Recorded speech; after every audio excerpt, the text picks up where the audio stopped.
Today's subject matter or the message is just intermediating kind of a sermon. But ಈ ಒಂದು ಸಂದೇಶ ನಮಗೆ ದೇವರ ಆಶೀರ್ವಾದ ಮಾಡಿಕೊಡ್ತಾನೆ ಎಂಬುದಾಗಿ ನಾನು ನಂಬ್ತೇನೆ. ದಯಮಾಡಿ ಯಾರಾದರೂ ಮತ್ತಾಯನ ಬರೆದ ಸುವಾರ್ತೆ 16ನೇ ಅಧ್ಯಾಯ. This is the most familiar verse that we have been listening from long, and I know that God has a special purpose.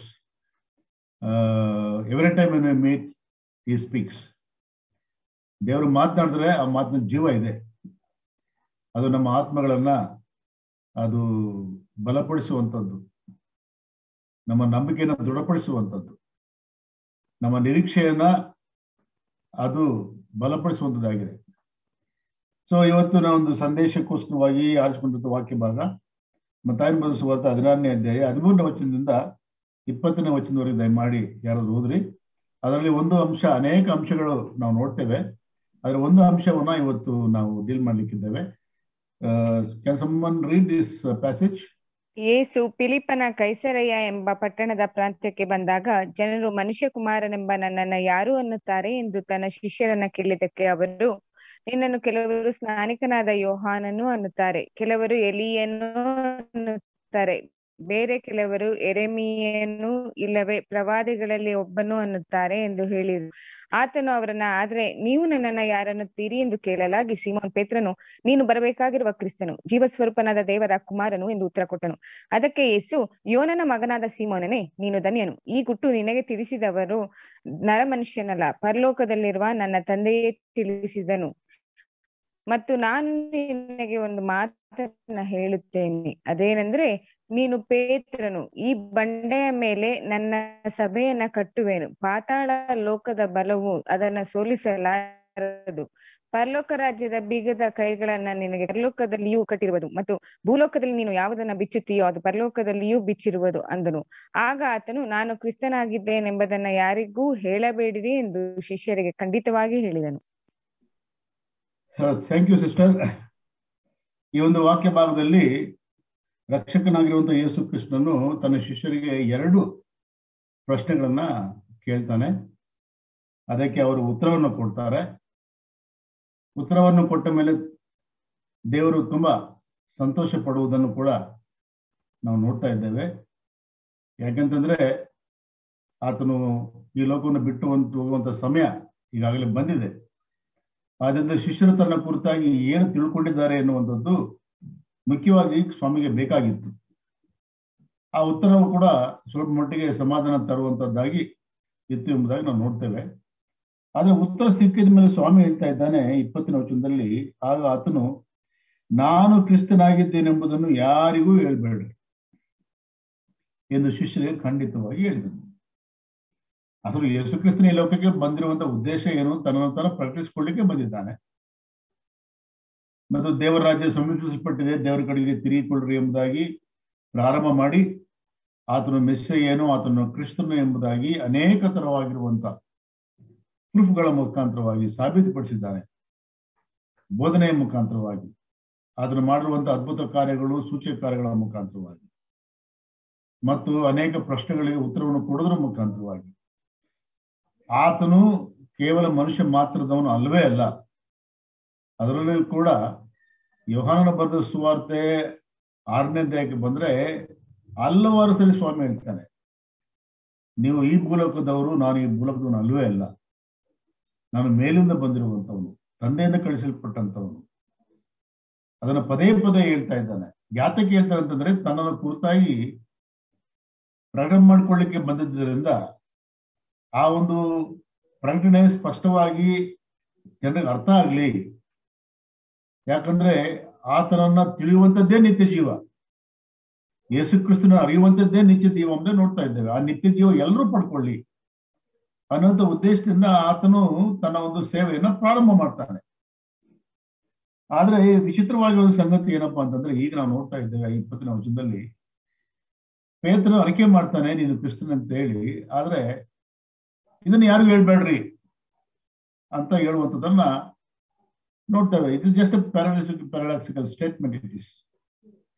ಯಾತಕ್ಕೆ ಈ ಮಾತು ಕ್ರಿಸ್ತನು ಅಲ್ಲಿ ಹೇಳಿದನು ಅಂತಂದ್ರೆ, it is not that he didn't wanted people to know about him. But ಈಗ ಮನುಷ್ಯರ ಒಂದು ಮನಸ್ಸು ಎಷ್ಟು ಕೆಟ್ಟು ಹೋಗಿದೆ ಅಂತಂದ್ರೆ ದೇ ಹ್ಯಾವ್ ಟೋಟಲಿ ಮಿಸ್ಅಂಡರ್ಸ್ಟುಡ್. ಆ ಕ್ರಿಸ್ತನ ಎನ್ನುವಂಥದ್ದು ಅರ್ಥದ ಒಂದು ಆ ಪದದ ಅರ್ಥವನ್ನ ಅವರು ಸಂಪೂರ್ತಿಯಾಗಿ ತಿರುಚಾಕಿದ್ದಾರೆ, ಅದನ್ನ ಮಿಸ್ಅಂಡರ್ಸ್ಟ್ಯಾಂಡ್ ಮಾಡ್ಕೊಂಡಿದ್ದಾರೆ. So he didn't wanted people, especially the leaders of Israel, to know him in a different angle or in a false understanding. ತಪ್ಪಾಗಿರುವಂತ ಅರ್ಥದ ರೀತಿಯಲ್ಲಿ ಆತನನ್ನ ಅವರು ಅರ್ಥಕೊಳ್ಳಬಾರದು. ಆ ಉದ್ದೇಶದಿಂದ ಹೇಳ್ತಾ ಇದ್ದಾನೆ, ನೀವು ಯಾರಿಗೆ ಹೇಳ್ಬೇಡ್ರಿ ಅಂತ. ಯಾತಕ್ಕೆ ಇನ್ನೊಂದು ಕಾರಣ ಏನಂತಂದ್ರೆ, ಅವ್ರು ಹೇಳಿದ್ರೆ it will warrant for the premature death of Christ. ಯಾಕಂದ್ರೆ ಅವರ ಪ್ರಕಾರವಾಗಿ ಮೆಸ್ಸಿಯನ್ ಅಂತ ಅಂದ್ಕೊಳ್ಳೇನೆ ಕ್ರಿಸ್ತನ ರಾಜ್ಯವು ಸ್ಥಾಪಿಸಲ್ಪಡಬೇಕು, ದಾವೀದನಿಗೆ ವಾಗ್ದಾನ ಮಾಡಿರುವಂತ ರಾಜ್ಯವು ಸ್ಥಾಪಿಸಲ್ಪಡಬೇಕು, ಕೂಡಲೇ ರೋಮ್ ಸರ್ಕಾರ ಎನ್ನುವಂಥದ್ದು ಅದು ತೆಗೆಯಲ್ಪಡಬೇಕು. ಸೊ ಇಮಿಡಿಯೇಟ್ ಆಗಿ it will call for a war. ರೋಮ ಸರ್ಕಾರದನ್ನ ತೆಗೆದಾಕ್ಬಿಟ್ಟು ಈಗ ಇಸ್ರೇಲ್ರ ಒಂದು ರಾಜ್ಯವನ್ನ ಅದನ್ನು ಸ್ಥಾಪಿಸಬೇಕು. ಆ ಅರ್ಥ ಅವ್ರಿಗಿದೆ. ಅದೇ ಅರ್ಥಕ್ಕೆ ಸಂಬಂಧಪಟ್ಟಂತ ರೀತಿಯಲ್ಲಿ ಅವರು ಮುಂದುವರಿತಾರೆ.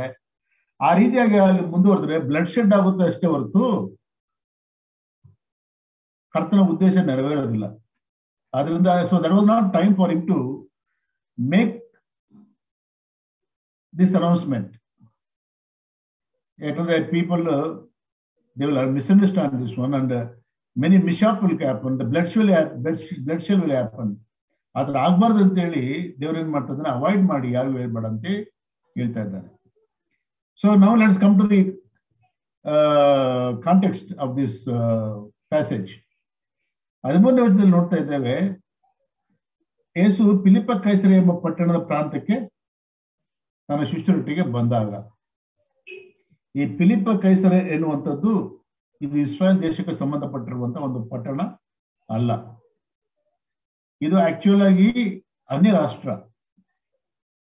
ಇದು ಕಫರ್ನಹೂಮಿನಿಂದ ಹಿಡಿದು ಸುಮಾರು 30 ಮೈಲಿ ದೂರದಲ್ಲಿ ಅಥವಾ ಯೆರೂಸಲೇಮಿನಿಂದ ಹಿಡಿದು 120 ಮೈಲಿ ದೂರದಲ್ಲಿ ಉತ್ತರ ಭಾಗಕ್ಕೆ ಇರುವಂತ ಹರ್ಮೋನ್ ಬೆಟ್ಟದ ಪ್ರಾಂತದಲ್ಲಿರುವಂತ ಒಂದು ಈ ರೋಮನ್ ಕಾಲೋನಿ ಅಂತ ಹೇಳ್ತೀವಲ್ಲ, ರೋಮ್ ಸರ್ಕಾರದ ಒಂದು ಆಡಳಿತಕ್ಕೆ ಒಳಪಟ್ಟಿರುವಂತ ಒಂದು ಪುಟ್ಟ ಪಟ್ಟಣ. ಈ ರೋಮ್ ಸರ್ಕಾರಕ್ಕೆ ಒಳಪಟ್ಟಿರುವಂತಹ ಪಟ್ಟಣ ಇದಾದ್ರಿಂದ it was an metropolitan city. ಅಲ್ಲಿ ಎಲ್ಲಾ ತರವಾಗಿರುವಂತ ಭಾಷೆ, ಕುಲ ಮತ್ತು ಪಂಗಡಕ್ಕೆ ಸಂಬಂಧಪಟ್ಟಿರುವಂತ ಜನರು ಅಲ್ಲಿ ಜೀವಿಸ್ತಾ ಇರ್ತಾರೆ. ರೋಮನ್ ಹೆಚ್ಚಿಗೆ ಇರ್ತಾರೆ, ಅನ್ಯ ಹೆಚ್ಚಿಗೆ ಇರ್ತಾರೆ, ಮತ್ತೆ ಬೇರೆ ಬೇರೆ ರಾಷ್ಟ್ರಕ್ಕೆ ಸಂಬಂಧಪಟ್ಟಿರುವಂತ ಜನರು ಇರ್ತಾರೆ. ಯಹೂದ್ಯರು ತುಂಬಾ ಕಮ್ಮಿ ಇರ್ತಾರೆ ಅಲ್ಲಿ. ಅಂತ ಒಂದು ಪಟ್ಟಣಕ್ಕೆ ಯೇಸು ಕ್ರಿಸ್ತನು ತನ್ನ ಶಿಷ್ಯರೊಟ್ಟಿಗೆ ಬರುವಂತದ್ದನ್ನ ನಾವು ನೋಡ್ತಾ ಇದ್ದೇವೆ. ಇದು ಸಮಯ ಯಾವಾಗಪ್ಪ ಅಂತಂದ್ರೆ, ಯೇಸು ಕ್ರಿಸ್ತನ ತನ್ನ ಸೇವೆ ಯೂದಾ ಪ್ರಾಂತದಲ್ಲಿ ಪ್ರಾರಂಭ ಮಾಡಿಕೊಂಡು ಸಮರಯ ಪ್ರಾಂತವನ್ನ ಮುಗಿಸಿ ಗಲಿಲಾಯ ಪ್ರಾಂತಕ್ಕೆ ಬಂದು ಅಲ್ಲಿ ಕೂಡ ಆತನ 18 ತಿಂಗಳ ಕಾಲ ತನ್ನ ಸೇವೆಯ 3 ಸುತ್ತಿನ ಸೇವೆಯನ್ನ ನಡೆಸಿ ಎಲ್ಲಾ ಊರು ಪಟ್ಟಣಗಳಿಗೆ ಆತನು ಹೋಗಿ ಸುವಾರ್ತೆಯನ್ನು ಸಾರಿ, ಅದರ ರಾಜ್ಯ ಸುವಾರ್ತೆಯನ್ನು ಸಾರಿ ಅನೇಕ ಅದ್ಭುತ ಕಾರ್ಯಗಳನ್ನು ಮಾಡಿ ಇದರೆಲ್ಲದರ ಮುಖಾಂತರವಾಗಿ ಆತನು ಕಂಡುಕೊಂಡಂತ ಒಂದು ಸಂಗತಿ ಏನಪ್ಪಾ ಅಂತಂದ್ರೆ, ಆತನು ತಿರಸ್ಕಾರಕ್ಕೆ ಒಳಗಾಗ್ತಾನೆ. ಇಸ್ರಾಯೇಲ್ ಎನ್ನುವಂತ ಒಂದು ದೇಶ ಏನಿದೆ, ಅವರ ನಾಯಕತ್ವ ಏನಿದೆ, ಯೇಸು ಕ್ರಿಸ್ತನನ್ನ ತಿರಸ್ಕರಿಸುತ್ತಾ ಇದ್ದಾರೆ. ಆತನು ಕ್ರಿಸ್ತನಲ್ಲ ಎಂಬುವಂತ ಒಂದು ರೀತಿಯಲ್ಲಿ ಆತನು ಮಾಡುವಂತಹ ಅದ್ಭುತ ಕಾರ್ಯಗಳು ಬೆಲ್ಜೆಬೂಲನ ಸಹಾಯದಿಂದ ಮಾಡುತ್ತಿದ್ದಾನೆ ಎಂಬುವಂಥದ್ದಾಗಿ, ಈತನು ಮನುಷ್ಯನಾಗಿದ್ದು ತನ್ನನ್ನು ತಾನು ದೇವರಿಗೆ ಸರಿಸಮ ಮಾಡಿಕೊಳ್ತಾ ಇದ್ದಾನೆ, ಆದ್ರಿಂದ ಈತನು ದೇವದೂಷಕನು ಎಂಬುದಾಗಿ. ಅಷ್ಟು ಮಾತ್ರವಲ್ಲದೆ ಆತನು ಸಬ್ಬಾತನ್ನು ಮುರಿಯೋದ್ರ ಮುಖಾಂತರವಾಗಿ ಮೋಶೆ ಧರ್ಮಶಾಸ್ತ್ರಕ್ಕೆ ವಿರುದ್ಧವಾಗಿ ಹೋಗುತ್ತಿರುವಂತ ಒಬ್ಬ ಪಾಪಿ ಎಂಬುದಾಗಿ ಅನೇಕ ತರವಾಗಿ ಆತನ ತಿರಸ್ಕಾರವನ್ನು ಮಾಡಿದ್ದಾರೆ, ಮುಖ್ಯವಾಗಿ ಇಸ್ರೇಲ್ ದೇಶದ ನಾಯಕತ್ವ. ಈ ಹಿನ್ನೆಲೆಯಲ್ಲಿ ಕರ್ತನು ತನ್ನ ಒಂದು 3 ವರ್ಷಗಳ ಕಾಲದ ಆ ಸೇವೆಯ ಅಂತ್ಯ ಭಾಗಕ್ಕೆ ಬಂದಾಗ ಅದರ ಮುಂದೆ ಸ್ಪಷ್ಟವಾಗಿರುವಂತ ಒಂದು ದೃಷ್ಟಿ ಏನಪ್ಪಾ ಅಂತಂದ್ರೆ, ಇನ್ನು ಕೆಲವು ದಿನಗಳಲ್ಲಿ ಪಸ್ಕ ಹಬ್ಬ ಹತ್ರ ಬರ್ತಾ ಇದೆ. ಆ ಪಸ್ಕ ಹಬ್ಬಕ್ಕೋಸ್ಕರವಾಗಿ ಆದ್ರೂ ಯೆರೂಸಲೇಮ್ಗೆ ಹೋಗ್ಬೇಕು. ಆ ಪಸ್ಕ ಹಬ್ಬಕ್ಕೋಸ್ಕರವಾಗಿ ಆತನ ಯೆರೂಸಲೇಮಿಗೆ ಹೋದಂತ ಸಂದರ್ಭದಲ್ಲಿ ಆತನೇ ದೇವರು ನೇಮಿಸಿರುವಂತಹ ಪಸ್ಕ ಕುರಿಯಾಗಿ ವಧಿಸಲ್ಪಡಬೇಕು. ಶಿಲುಬೆ ಎನ್ನುವಂಥದ್ದು ಆತನ ಮುಂದೆ ಸ್ಪಷ್ಟವಾಗಿ ಕಾಣ್ತಾ ಇದೆ. ಶಿಲುಬೆಯಲ್ಲಿ ರಕ್ತವನ್ನು ಸುರಿಸಿ ಆತನು ಸಾಯುವಂಥದ್ದು, ಅದರ ಪ್ರಾಣವನ್ನು ಅರ್ಪಿಸುವಂಥದ್ದು, ರಕ್ತವನ್ನು ಸುರಿಸುವಂಥದ್ದು, ಅದರ ಮುಖಾಂತರವಾಗಿ ವಿಮೋಚನೆಯನ್ನ ಆತನ ಸಿದ್ಧಿಗೆ ತರುವಂಥದ್ದು, ದೇವರ ಚಿತ್ತಕ್ಕೆ ತನ್ನನ್ನು ತಾನು ಒಳಪಡಿಸಿಕೊಳ್ಳುವಂತಹ ಒಂದು ಕಾರ್ಯಕ್ರಮ ಮುಂದೆ ನಡೆಯುವಂಥದ್ದು ಕಣ್ಣೆದುರಿಗೆ ಸ್ಪಷ್ಟವಾಗಿ ಆತನಿಗೆ ಕಾಣುತ್ತಾ ಇದೆ.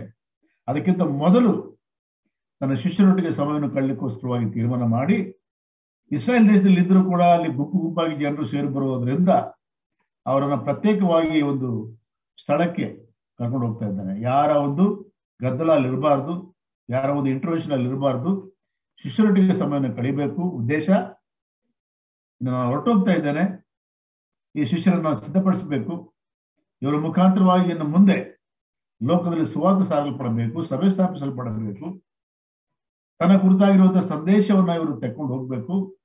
ಆ ಸಿದ್ಧಪಡಿಸುವಂತಹ ಕಾರ್ಯಕ್ರಮಕ್ಕೆ ತನ್ನನ್ನು ತಾನು ಒಳಪಡಿಸಿಕೊಂಡು ಶಿಷ್ಯರನ್ನ ಕರ್ಕೊಂಡು ಫಿಲಿಪ್ಪ ಕೈಸರ್ ಎಂಬಂತ ಊರಿಗೆ ಆತನು ಬರುವಂತದ್ದನ್ನ ನೋಡ್ತಾ ಇದ್ದೇವೆ. ಈ ಊರಿನಲ್ಲಿ ಇರುವಂತಹ ಒಂದು ಪ್ರತ್ಯೇಕತೆ ಏನಪ್ಪಾ ಅಂತಂದ್ರೆ, ನಾನು ಆಗ್ಲೇ ಹೇಳ್ದಂಗೆ ಇದು Roman colony, multi racial metropolitan city.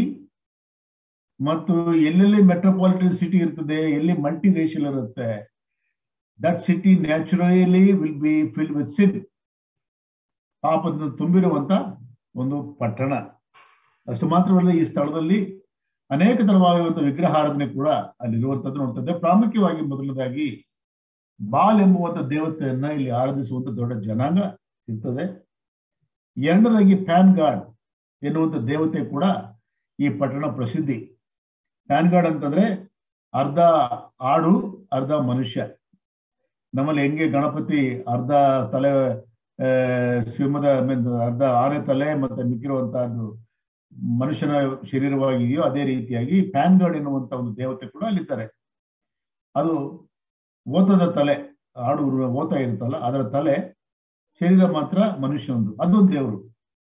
ಅಷ್ಟು ಮಾತ್ರವಲ್ಲದೆ ಅದೇ ಒಂದು ಸ್ಥಳದಲ್ಲಿ ಸೀಸರ್ ಅಗಸ್ಟಸ್ ಆ ಚಕ್ರವರ್ತಿಯನ್ನು ಕೂಡ ಆರಾಧಿಸುವಂತ ಒಂದು ದೇವಾಲಯ ಇದೆ. ಯಾಕಂದ್ರೆ ರೋಮ ಸರ್ಕಾರದ ಪ್ರಕಾರವಾಗಿ ಯಾರಾಗಿರೋದ್ರೆ ಚಕ್ರವರ್ತಿ ಆಗಿರುತ್ತಾರೋ ಅವರು ದೇವರಿಗೆ ಸರಿಸಮಾನ. ಜನರಲ್ಲೂ ಕೂಡ ಆತನನ್ನು ದೇವರು ಎಂಬುದಾಗಿ ಪರಿಗಣಿಸಿ ಆತನ ಆಜ್ಞೆಗಳಿಗೆ ವಿಧೇಯರಾಗಬೇಕು ಮತ್ತು ಆತನನ್ನು ಆರಾಧಿಸಬೇಕು. ಸೊ ಸೀಸರ್ ಅಗಸ್ಟಿಗೆ ಸಂಬಂಧಪಟ್ಟಿರುವಂತಹ ದೇವಾಲಯ ಕೂಡ ಅಲ್ಲಿದೆ. ವಿಗ್ರಹಾರಾಧನೆ ತುಂಬಿ ತುಳುಕುತ್ತಿರುವಂತಹ ಅನ್ಯಾಯರಾಷ್ಟ್ರವಾಗಿರುವಂತಹ ಫಿಲಿಪ್ ಕೈಸರೆ, ಅದು ಕ್ರಿಸ್ತಪೂರ್ವ ಅಲ್ಲಿ ಹೇರೋದ್ ಫಿಲಿಪ್ ಎಂಬುದಾಗಿ, ಅಂದ್ರೆ ಹೇರೋದ್ ಗ್ರೇಟ್, ಅವನ ಮಗ, ಅವನೇನ್ ಮಾಡ್ತಾನೆ ಅಂತಂದ್ರೆ ಈ ಒಂದು ಪಟ್ಟಣವನ್ನ ಕಟ್ತಾನೆ. ಈ ಪಟ್ಟಣವನ್ನು ಕಟ್ಟು ಇದಕ್ಕೆ ಹೆಸರಿಡ್ತಾನೆ.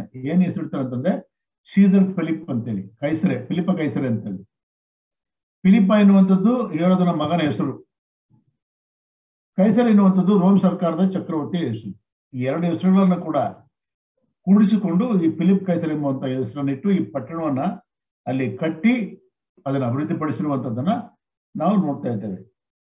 ಇಂಥ ಒಂದು ಪಟ್ಟಣಕ್ಕೆ ಯೇಸು ಕ್ರಿಸ್ತನ ಕೊನೆಯ ಸೇವೆಯ ಗಳಿಗೆಯಲ್ಲಿ ಶಿಷ್ಯರನ್ನ ಕರ್ಕೊಂಡು ಆತನ ಫಿಲಿಪ್ ಕೈಸರಿಗೆ ಬಂದು ಶಿಷ್ಯರೊಟ್ಟಿಗೆ ಮಾತನಾಡುತ್ತಾ ಪ್ರಾಮುಖ್ಯವಾಗಿರುವಂತ ಎರಡು ಪ್ರಶ್ನೆಗಳನ್ನ ಕೇಳ್ತಾರೆ.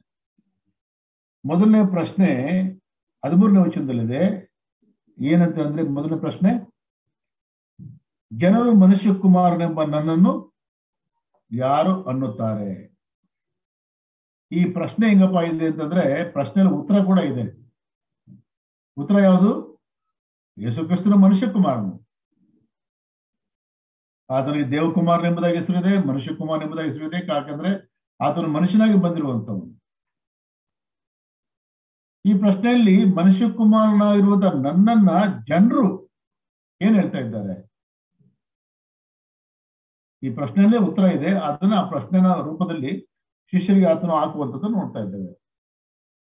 ಎರಡನೇ ಪ್ರಶ್ನೆ 15ನೇ ವಚನದಲ್ಲಿದೆ. ಏನು ಅದು? ಶಿಷ್ಯರಿಗೆ ಕೇಳುವಂತ ಪ್ರಶ್ನೆ. ಆದ್ರೆ ನೀವು ನನ್ನನ್ನ ಯಾರು ಅನ್ನುತ್ತೀರಿ? ಮೊದಲನೇದು ಪಬ್ಲಿಕ್ ಏನ್ ಹೇಳ್ತಾ ಇದ್ದಾರೆ. ಎರಡನೇದಾಗಿ ಶಿಷ್ಯರಾಗಿರುವಂತ ನೀವು ಕಳೆದ 3.5 ವರ್ಷಗಳ ಕಾಲದಲ್ಲಿ ನನ್ನೊಟ್ಟಿಗೆ ಸುತ್ತಾಡಿದ್ದೀರಿ, ಬೋಧನೆಯನ್ನು ಕೇಳಿದ್ದೀರಿ, ಅದ್ಭುತಗಳನ್ನು ನೋಡಿದ್ದೀರಿ, ನನ್ನೊಟ್ಟಿಗೆ ವ್ಯಕ್ತಿಗತವಾಗಿ ಸಂಭಾಷಣೆ ಮಾಡಿದ್ದೀರಿ, ಸಮಯವನ್ನು ಕಳೆದಿದ್ದೀರಿ. ಸರಿ, ಅದೆಲ್ಲ ಒಳ್ಳೇದೇ. ಆದ್ರೆ ಫೈನಲಿ ನನಗೆ ಬೇಕಾಗಿರೋದು ಏನಪ್ಪಾ ಅಂತಂದ್ರೆ ನನ್ನ ಕುರಿತಾಗಿ ನೀವೇನ್ ಅನ್ಕೊಂಡಿದ್ದೀರಿ. ಈ 2 ಪ್ರಶ್ನೆಗಳನ್ನ ಆತನು ಕೇಳುವಂಥದ್ದನ್ನ ನಾವು ನೋಡ್ತಾ ಇದ್ದೇವೆ. ಇಲ್ಲಿ ಯೇಸು ಕ್ರಿಸ್ತನು ಪಬ್ಲಿಕ್ ಆತನ ಕುರಿತಾಗಿ ಏನ್ ಅನ್ಕೊಂತಾ ಇದ್ದಾರೆ ಅನ್ನುವಂಥದ್ದು is not the really matter of concern for him. ಯಾಕಂತಂದ್ರೆ ಯವನ ಬರೆದ ಸುವಾರ್ತೆ 10ನೇ ಅಧ್ಯಾಯಕ್ಕೆ ಬರ್ರಿ. ಯವನ ಸುವಾರ್ತೆ 10ನೇ ಅಧ್ಯಾಯ 19, 20, 21 ಓದಿ. ಈ ಮಾತುಗಳ ಅನೇಕರು ಅವನಿಗೆ ದೆವ್ವ ಹಿಡಿದಿದೆ, ಹುಚ್ಚು ಹಿಡಿದಿದೆ, ಯಾಕೆ ಅವನ ಮಾತು ಕೇಳುತ್ತೀರಿ ಅಂದರು. ಮತ್ತು ಕೆಲವರು, ಇವು ದೆವ್ವ ಹಿಡಿದವನ ಮಾತುಗಳಲ್ಲ, ದೆವ್ವವು ಕುರುಡರಿಗೆ ಕಣ್ಣು ಕೊಡಬಲ್ಲದೆ ಅಂದರು. ಸೊ ಪಬ್ಲಿಕ್ ಏನ್ ಮಾತಾಡ್ತಾರೋ ಸ್ವಾಮಿಗೆ ಆಗ ಗೊತ್ತಿದೆ. ಇದನ್ನ ದೆವ್ವ ಹಿಡಿದಿದೆ ಅಂತ ಹೇಳಿದ್ದಾರೆ, ಇದನ್ನ ಸಮರ ಏನು ಅಂತ ಹೇಳಿದ್ದಾರೆ, ಇದನ್ನ ಬಿಲ್ಜಬಾಲ್ ಸಹಾಯದಿಂದ ಕೆಲಸ ಮಾಡ್ತಿದ್ದಾನೆ ಅಂತ ಹೇಳ್ತಾ ಇದ್ದಾರೆ, ಇದನ್ನು ಪಾಪಿಗಳ ಸ್ನೇಹಿತನು ಅಂತ ಹೇಳಿದ್ದಾರೆ, ಇದನ್ನು ಹೊಟ್ಟೆ ವಾಕ ಅಂತ ಹೇಳಿದ್ದಾರೆ, ಇದನ್ನು ದೇವದೂಷಕರು ಅಂತ ಹೇಳಿದ್ದಾರೆ, ಮುಖದ ಮೇಲೆ ಹೇಳಿದ್ದಾರೆ, ಹಿಂದೆ ಹೇಳಿದ್ದಾರೆ, ಮುಂದೆ ಹೇಳಿದ್ದಾರೆ, ಎಲ್ಲ ಕೇಳ್ಕೊಂಡಿದ್ದಾನೆ. ಸೊ ಈ ಪ್ರಶ್ನೆಗೆ ದೇವರು ಅಥವಾ ಯೇಸು ಕ್ರಿಸ್ತನಿಗೆ ಪಬ್ಲಿಕ್ ಏನು ಹೇಳ್ತಾರೆ ಅಂತ ಹೇಳಿ ಚೆನ್ನಾಗಿ ಗೊತ್ತಾಗಿದೆ. So that is not A main point of concern. But yet ಶಿಷ್ಯರಿಗೆ ಪ್ರಶ್ನೆ ಕೇಳುವಂತ ಉದ್ದೇಶ ಏನಪ್ಪಾ ಅಂತಂದ್ರೆ ಈ ಜಸ್ಟ್ ವಾಂಟೆಡ್ ಟು ನೋ ಇವ್ರು ಆಕ್ಚುಲ್ ಆಗಿ ಇದನ್ನೆಲ್ಲ ಅನಾಲಿಸಿಸ್ ಮಾಡಿದಾರಾ, ಇದರ ಕುರಿತಾಗಿ ಪರೀಕ್ಷೆ ಮಾಡಿದ್ದಾರಾ, ತಿಳ್ಕೊಂಡಿದ್ದಾರಾ, ಅರ್ಥ ಮಾಡ್ಕೊಂಡಿದ್ದಾರಾ ಅನ್ನುವಂಥ ಸಂಗತಿಯನ್ನ ಅವರ ಮನಸ್ಸಿನಿಂದ ಕೇಳಲಿಕ್ಕೋಸ್ಕರವಾಗಿ ಆತನು ಕೇಳುವಂತ ಮಾತು ಇದಾಗಿದೆ. ಏನ್ ಪ್ರಶ್ನೆ? ಮನುಷ್ಯ ಕುಮಾರನಾಗಿರುವಂತ ನನ್ನನ್ನು ಕುರಿತು ಜನರು ಏನ್ ಮಾತನಾಡ್ತಾ ಇದ್ದಾರೆ. ಈ ಮನುಷ್ಯ ಕುಮಾರ ಅನ್ನುವಂಥದ್ದು ಹಳೆ ಒಡಂಬಡಿಕೆಯಲ್ಲೇ ನಾವು ನೋಡ್ತೇವೆ. ಇದು ಹೊಸ ಒಡಂಬಡಿಕೆಯಲ್ಲಿ ಪ್ರಾರಂಭವಾಗಿರುವಂತ ಮಾತಲ್ಲ. ದಾನಿಯೇಲನ ಗ್ರಂಥ 7ನೇ ಅಧ್ಯಾಯ 13ನೇ ವಚನದಲ್ಲಿ ಬರುವಾಗ ಓದಿ ಒಂದು ಮಾತು. ದಾನಿಯೇಲನ ಗ್ರಂಥ 7ನೇ ಅಧ್ಯಾಯ 13ನೇ ವಚನ.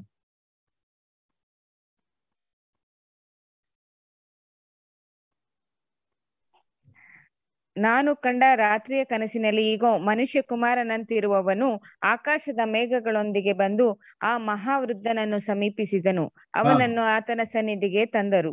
ಅಲ್ಲಿ ದಾನಿಯೇಲನ ಗ್ರಂಥ ಬಂದಿರುವಂತದ್ದು ಕ್ರಿಸ್ತಪೂರ್ವ 600 ವರ್ಷಗಳ ಹಿಂದೆ.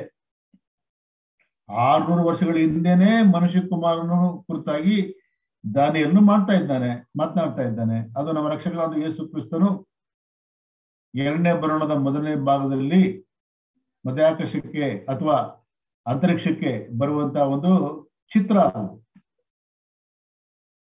ಅಂದ್ರೆ ಯೇಸು ಕ್ರಿಸ್ತನ ಕುರಿತಾಗಿರುವಂತ ಪ್ರವಾದನೆ ಅದು.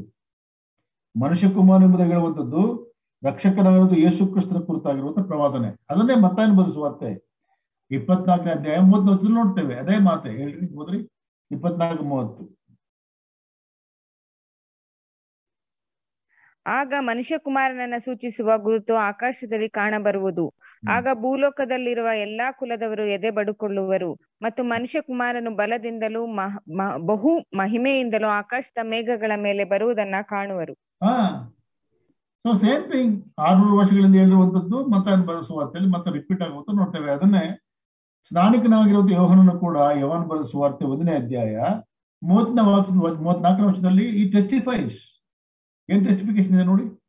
ಯೋಹಾನ ಬರೆದ ಸುವಾರ್ತೆ 1ನೇ ಅಧ್ಯಾಯ 34ನೇ ವರ್ಷದಲ್ಲಿ, ನಾನು ಅದನ್ನು ನೋಡಿ ಈತನೇ ದೇವ ಕುಮಾರನೆಂದು ಸಾಕ್ಷಿ ಕೊಟ್ಟಿದ್ದೇನೆ ಅಂದನು. ಸ್ನಾನಿಕನಾಗಿರುವಂತ ಇವನು ಬೆಳಕಿನ ವಿಷಯದಲ್ಲಿ ಸಾಕ್ಷಿ ಕೊಡ್ಲಿಕ್ಕೆ ನಾನು ಬಂದಿದ್ದೇನೆ ಅಂತ 7ನೇ ವರ್ಷದಲ್ಲಿ ಹೇಳ್ತಾನೆ.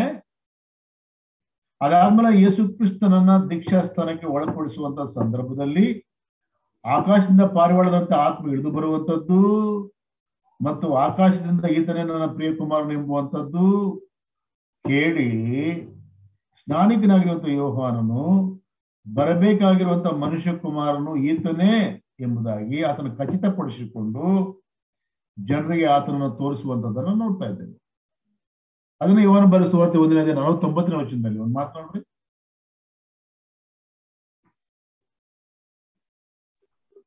ಯಾವುದು? ಯೋಹಾನ ಬರೆಸುವ 1:49 ವಚನ.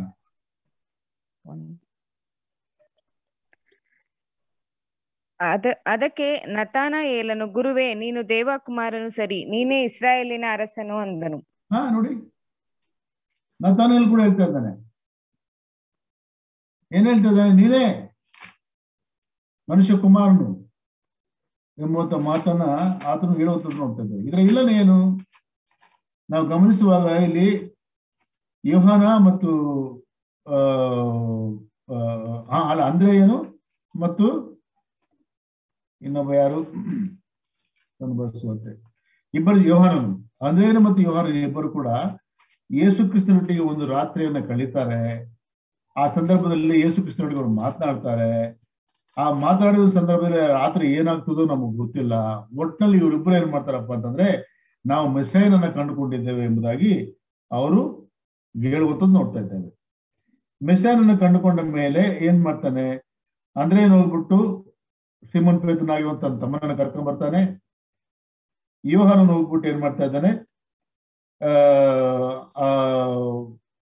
ಅವನ ಅಣ್ಣನ ಆತನ ಕರ್ಕೊಂಡ್ ಬರ್ತಾನೆ, ಯಾಕೋಬನನ್ನ ಕರ್ಕೊಂಡ್ ಬರ್ತಾನೆ. ಅದಾದ್ಮೇಲೆ ಮರುದಿವಸ ನೋಡ್ತೇವೆ ನಾವು ಗಮನಿಸುವಾಗ ಫಿಲಿಪ್ಪನನ್ನ ದೇವರು ಕರೀತಾನೆ. ಮತ್ತು ಈ ರೀತಿಯಾಗಿ ಕರೆಯಲ್ಪಟ್ಟಿರುವಂತ ಫಿಲಿಪ್ಪನ್ ಏನ್ ಮಾಡ್ತಾನೆ? ನತಾನೇಲ್ ಕರ್ಕೊಂಡ್ ಬರ್ತಾನೆ. ನತಾನೇಲ್ ಹೇಳ್ತಾನೆ, ನತಾನೇಲನೇ ನಮ್ಗೆ ಮೆಸೇಜ್ ಸಿಕ್ಕಿದ್ದಾನೆ, ಬಾ ಬಂದ್ ನೋಡು ಅಂತ ಹೇಳಿ. ಆಗ ನತಾನ್ ಏನ್ ಹೇಳ್ತಾನೆ ಗೊತ್ತಾ? ಏನಪ್ಪ ಮಾತಾಡ್ತೇನೆ ನೀನು? ನಜರೇತಿನಿಂದ ಏನೋ ಒಳ್ಳೆ ಬರ್ತದ? ನಜರೇತಿ ಅಂತ ಕೆಟ್ಟ ಊರು ಅಂತ ನಿನಗೆ ಗುರ್ತಿಲ್ವಾ? ಅಲ್ಲಿ ಮೆಸೇಜ್ ಬರುವಂತ ಸ್ಥಳನ ಅದು. ಇದು ಬಿಗ್ ಸ್ಲಮ್ ಅದು ಆಕ್ಚುಲಿ ರೆಡ್ ಲೈಟ್ ಏರಿಯಾ ಅದು. How can message B bound in that wretched place? ಒಂದ್ ವೇಳೆ ಯೇಸು ಕ್ರಿಸ್ತನ ಮೆಸೇಜ್ ಹುಟ್ಟಬೇಕಾದ್ರೆ ಯೆರೂಸಲೇಮ್ನಲ್ಲಿ ಹುಟ್ಟಬೇಕು, ಯಾವ್ದೋ ಒಂದು ಯಾಜಕರ ಗುಂಪಿನಲ್ಲಿ ಹುಟ್ಟಬೇಕು. ನಜರೇತಿನಿಂದ ಒಳ್ಳೇದೇನು ಬರೋಲ್ಲ ಅಂತ ಹೇಳಿ ಮಾಡ್ಕೊಂಡು ಆದ್ರೂ ಬಂದು ನೋಡು ಅಂತ ಹೇಳಿದಾಗ, ನತಾನಿಯೇಲನು ಬಂದು ಆತನ ಬರುವಂತ ಸಂದರ್ಭದಲ್ಲಿಯೇ ಯೇಸು ಕ್ರಿಸ್ತನ ಅವನನ್ನು ಕುರಿತಾಗಿ, ಈಗೋ ಇವನು ನಿಜವಾದ ಇಸ್ರಾಯೇಲನು, ಇವನಲ್ಲಿ ಕಪಟವಿಲ್ಲವೆಂದು ಹೇಳಿದನು. ನತಾನಿಯೇಲನು ಇದನ್ನು ಹೇಗೆ ಬಲ್ಲೆ ಅಂತ ಹೇಳಿದಾಗ, ಅಪ್ಪ ನೀನು ಆ ಅಂಜೂರದ ಮರದ ಕೆಳಗೆ ಕೂತ್ಕೊಂಡಿದ್ದಾಗಲೇ ನಾನು ನೋಡಿದೀನಿ ಕಣಯ್ಯ ನಿನ್ನನ್ನ ಅಂತೇಳಿ ಆತನ ಪ್ರವಾದನೆ ಮಾತನ್ನ ಕೇಳಿ ನತಾನಿಯೇಲ್ ಏನ್ ಮಾಡ್ತಾನೆ? ಗುರುವೇ, ನೀನು ದೇವಕುಮಾರನೇ ಸರಿ, ಅಂದ್ರೆ ನೀನು ಮೆಸ್ಸೈಯನೇ ಸರಿ ಅನ್ನುವಂಥದ್ದನ್ನು ಕೂಡ ನತಾನಿಯೇಲ್ ಹೇಳುವಂಥದ್ದು ಮಾಡ್ತಾ ಇದ್ದೇವೆ. So what I am trying to say is this ದೇವಕುಮಾರನು ಎನ್ನುವಂತ ಮಾತು ಇಸ್ ಎ ಮೆಸ್ಸಿಯಾನಿಕ್ ಟೈಟಲ್. ಇದು ಹಳೆ ಒಡಂಬಡಿಕೆಯಲ್ಲಿ ಬರೆಯಲ್ಪಟ್ಟಿದೆ, ಹೊಸ ಒಡಂಬಡಿಕೆಯಲ್ಲಿ ಕೂಡ ಅದನ್ನು ಗುರುತಿಸಿದ್ದಾರೆ. ಸೊ ಈ ದೇವಕುಮಾರನು ಅಥವಾ ಮನುಷ್ಯ ಕುಮಾರನಾಗಿರುವಂತ ಮೆಸ್ಸಿಯಾನಿಕ್ ಟೈಟಲ್ ಹೊಂದಿರುವಂತ ಈ ಕ್ರಿಸ್ತನು ಪ್ರಶ್ನೆ ಕೇಳುವಂಥದ್ದು ನನ್ನನ್ನು ಕುರಿತಾಗಿ ಜನರ ಏನ್ ಹೇಳ್ತಾ ಇದ್ದಾರೆ. So what we are trying to say is it's a confirmed and authorized word. ಅದು ಯಾವುದು? ಮನುಷ್ಯ ಕುಮಾರನು, ದೇವಕುಮಾರ್ ಎನ್ನುವಂಥದ್ದು, ಮೆಸ್ಸಿಯಾನಿಕ್ ಟೈಟಲ್ ಎನ್ನುವಂಥದ್ದು, ಇಟ್ ಇಸ್ ಕನ್ಫರ್ಮ್ಡ್ ವರ್ಡ್. ಅದು ಅದನ್ನ Christ himself is pronouncing it. ಇದು ಜನರ ಒಪಿನಿಯನ್, ಪಬ್ಲಿಕ್ ಒಪಿನಿಯನ್ ಮೇಲೆ ಬಂದಿರುವಂತ ಮಾತಲ್ಲ, ಇದು ಪ್ರವಚನಾತ್ಮಕವಾಗಿ ಎಸ್ಟಾಬ್ಲಿಷ್ ಆಗಿರುವಂತ ಮಾತು. ಅದಕ್ಕೆ ಎಷ್ಟೋ ತೂಕ ಇದೆ. ಆ ತೂಕದ ಮಾತನ್ನ ದೇವರು ತಾನೇ ತನ್ನ ಬಾಯಿಯಿಂದ ಪ್ರೊನೌನ್ಸ್ ಮಾಡಿ ಈ ಮನುಷ್ಯ ಕುಮಾರನ ಕುರಿತಾಗಿ ಜನರು ಏನ್ ಹೇಳ್ತಾರೆ ಅಂತ ಕೇಳಿದಾಗ ಶಿಷ್ಯರು ಉತ್ತರ ಕೊಡ್ತಾರೆ. 3 ಸ್ಪೆಸಿಫಿಕ್ ಆಗಿ ಉತ್ತರ ಕೊಡ್ತಾರೆ, 1 ಜನರಲ್ ಉತ್ತರ ಕೊಡ್ತಾರೆ. 3 ಸ್ಪೆಸಿಫಿಕ್ ಆಗಿ ಕೊಟ್ಟಿರುವಂತ ಉತ್ತರಗಳು ಏನಪ್ಪಾ ಅಂತಂದ್ರೆ, ಮೊದಲನೇದಾಗಿ ಕೆಲವು ಜನರು ಯೇಸು ಕ್ರಿಸ್ತನನ್ನು ನೋಡಿ ಈತನು ಎಲೀಯನು ಎಂಬುದಾಗಿ ಹೇಳ್ತಾರೆ. ಯಾಕೆ ಹೇಳ್ತಾರೆ ಎಲೀಯನು? ಹಳೆ ಒಡಂಬಡಿಕೆಯಲ್ಲಿ ಸುಮಾರು ಕ್ರಿಸ್ತಪೂರ್ವ 800 ವರ್ಷಗಳ ಹಿಂದೆ ಎಲೀಯನು ಆತನು ಜೀವಿಸ್ತಾ ಇದ್ದ. ಆತನು ಒಂದು ರೀತಿಯಲ್ಲಿ ಕೆರಿಸ್ಮ್ಯಾಟಿಕ್ ಪ್ರಾಫಿಟ್ ಅಂತ ಹೇಳ್ತೀವಲ್ಲ, ಅಥವಾ ಭಯಂಕರನಾಗಿರುವಂತ ಪ್ರವಾದಿ. ಮುಖ ಮುಸುಡಿ ಏನು ನೋಡ್ತಾ ಇರಲಿಲ್ಲ. ದೇವರ ವಾಕ್ಯ ಎಷ್ಟು ಕಠಿಣವಾಗಿರುತ್ತೋ ಆ ಕಠಿಣವಾಗಿ ಅಷ್ಟೇ ಹೇಳ್ತಾ ಇದ್ದ. ಅಷ್ಟು ಮಾತ್ರ ಅಲ್ಲದೆ ಆತನು ಬಾಲ್ ದೇವತೆಗಳನ್ನ ಚಾಲೆಂಜ್ ಮಾಡ್ತಾನೆ. ಇಸ್ರಾಯೇಲರು ವಿಗ್ರಹಾರಾಧನೆ ಒಳಪಟ್ಟು ಯೆಹೋವ ದೇವರನ್ನು ತೊರೆದು ಹೋದ ಸಂದರ್ಭದಲ್ಲಿ ಒಂದು ಯಜ್ಞವೇದಿಯನ್ನ ಕಟ್ಟಿ ಬಾಲ್ ದೇವತೆಗಳನ್ನ ಕರೆಸಿ ಪೂಜಾರಿಗಳನ್ನ ಕರೆಸಿ ಬಾಲ್ ದೇವರು ನಿಜವಾನೋ ಯೆಹೋವ ದೇವರು ನಿಜವಾನೋ ಇವತ್ತು ತೀರ್ಮಾನ ಮಾಡೋಣ ಬನ್ರಿ ಅಂತೇಳಿ ಯಜ್ಞವೇದಿಯನ್ನ ಕಟ್ಟಿ ಅದರ ಮೇಲೆ ಒಂದು ಹೋಯನ್ನು ಒದಿಸಿ ಅದರ ಮಾಂಸವನ್ನು ಇಟ್ಟು ನೀರಿನಿಂದ ನೆನೆಸಿ ಆಕಾಶದಿಂದ ಬೆಂಕಿ ಬರೋ ರೀತಿಯಲ್ಲಿ ಮಾಡ್ತಾನ ಅವನು. ಅದರ ಕತೆ ತುಂಬಾ ದೊಡ್ಡದಿದೆ. ನೀವು ಸಾಮಾನ್ಯವಾಗಿರೋದು ಪ್ರವಾದಿ ಅಲ್ಲ ಆತನು. ಅಷ್ಟು ಮಾತ್ರವಲ್ಲ, ಯೋರ್ದಾನ್ ಹೊಳೆಯನ್ನ ಆತನ ದುಪ್ಪಟಿಯಿಂದ ಒಡೆದು 2 ಭಾಗ ಮಾಡಿ ಬಿಸಾಕ್ತಾರೆ. ಅಷ್ಟು ಮಾತ್ರವಲ್ಲದೆ ಆತನ ಕಾಲದಲ್ಲಿ ಕೂಡ ಅನೇಕ ಸತ್ತಂತವರನ್ನು ಆತ ಎಬ್ಬಿಸ್ತಾನೆ. ಅದು ಇಸ್ರೇಲ್ ಚರಿತ್ರೆಯಲ್ಲಿ ದಾಖಲಾಗಿರುವಂತಹ ಒಂದು ಸತ್ಯ ಅದು. ಆದ್ರಿಂದ ಇಸ್ರೇಲ್ ಏನ್ ಕೊಡ್ತಿದ್ರೆ ಈತನೇ ಎಲಿಯನು, ಯೇಸು ಕ್ರಿಸ್ತನೇ ಎಲಿಯನು ಎಂಬುದಾಗಿ ಕೂಡ ಹೇಳ್ತಿದ್ರೆ. ಯಾಕೆ ಇನ್ನೊಂದು ಮತ್ತೆ ಉದ್ದೇಶ ಏನಂತಂದ್ರೆ, ಮಲಾಕಿ ಗ್ರಂಥ 4ನೇ ಅಧ್ಯಾಯ 5ನೇ ವಚನ ಹೋದ್ರಿ. ಮಲಾಕಿ ಗ್ರಂಥ 4ನೇ ಅಧ್ಯಾಯ 5ನೇ ವಚನ.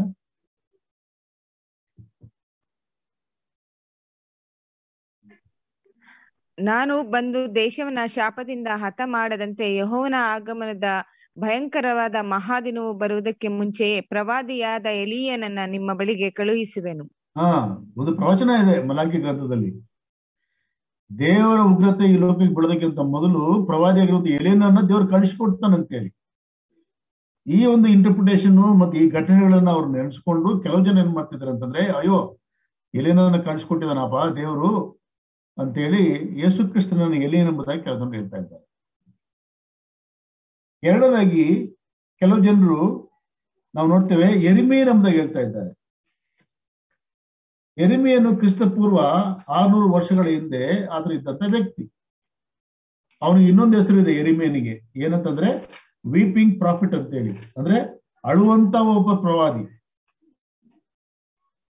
ಯಾಕೆ ಹೇಳ್ತಾನಪ್ಪ ಅಂತಂದ್ರೆ,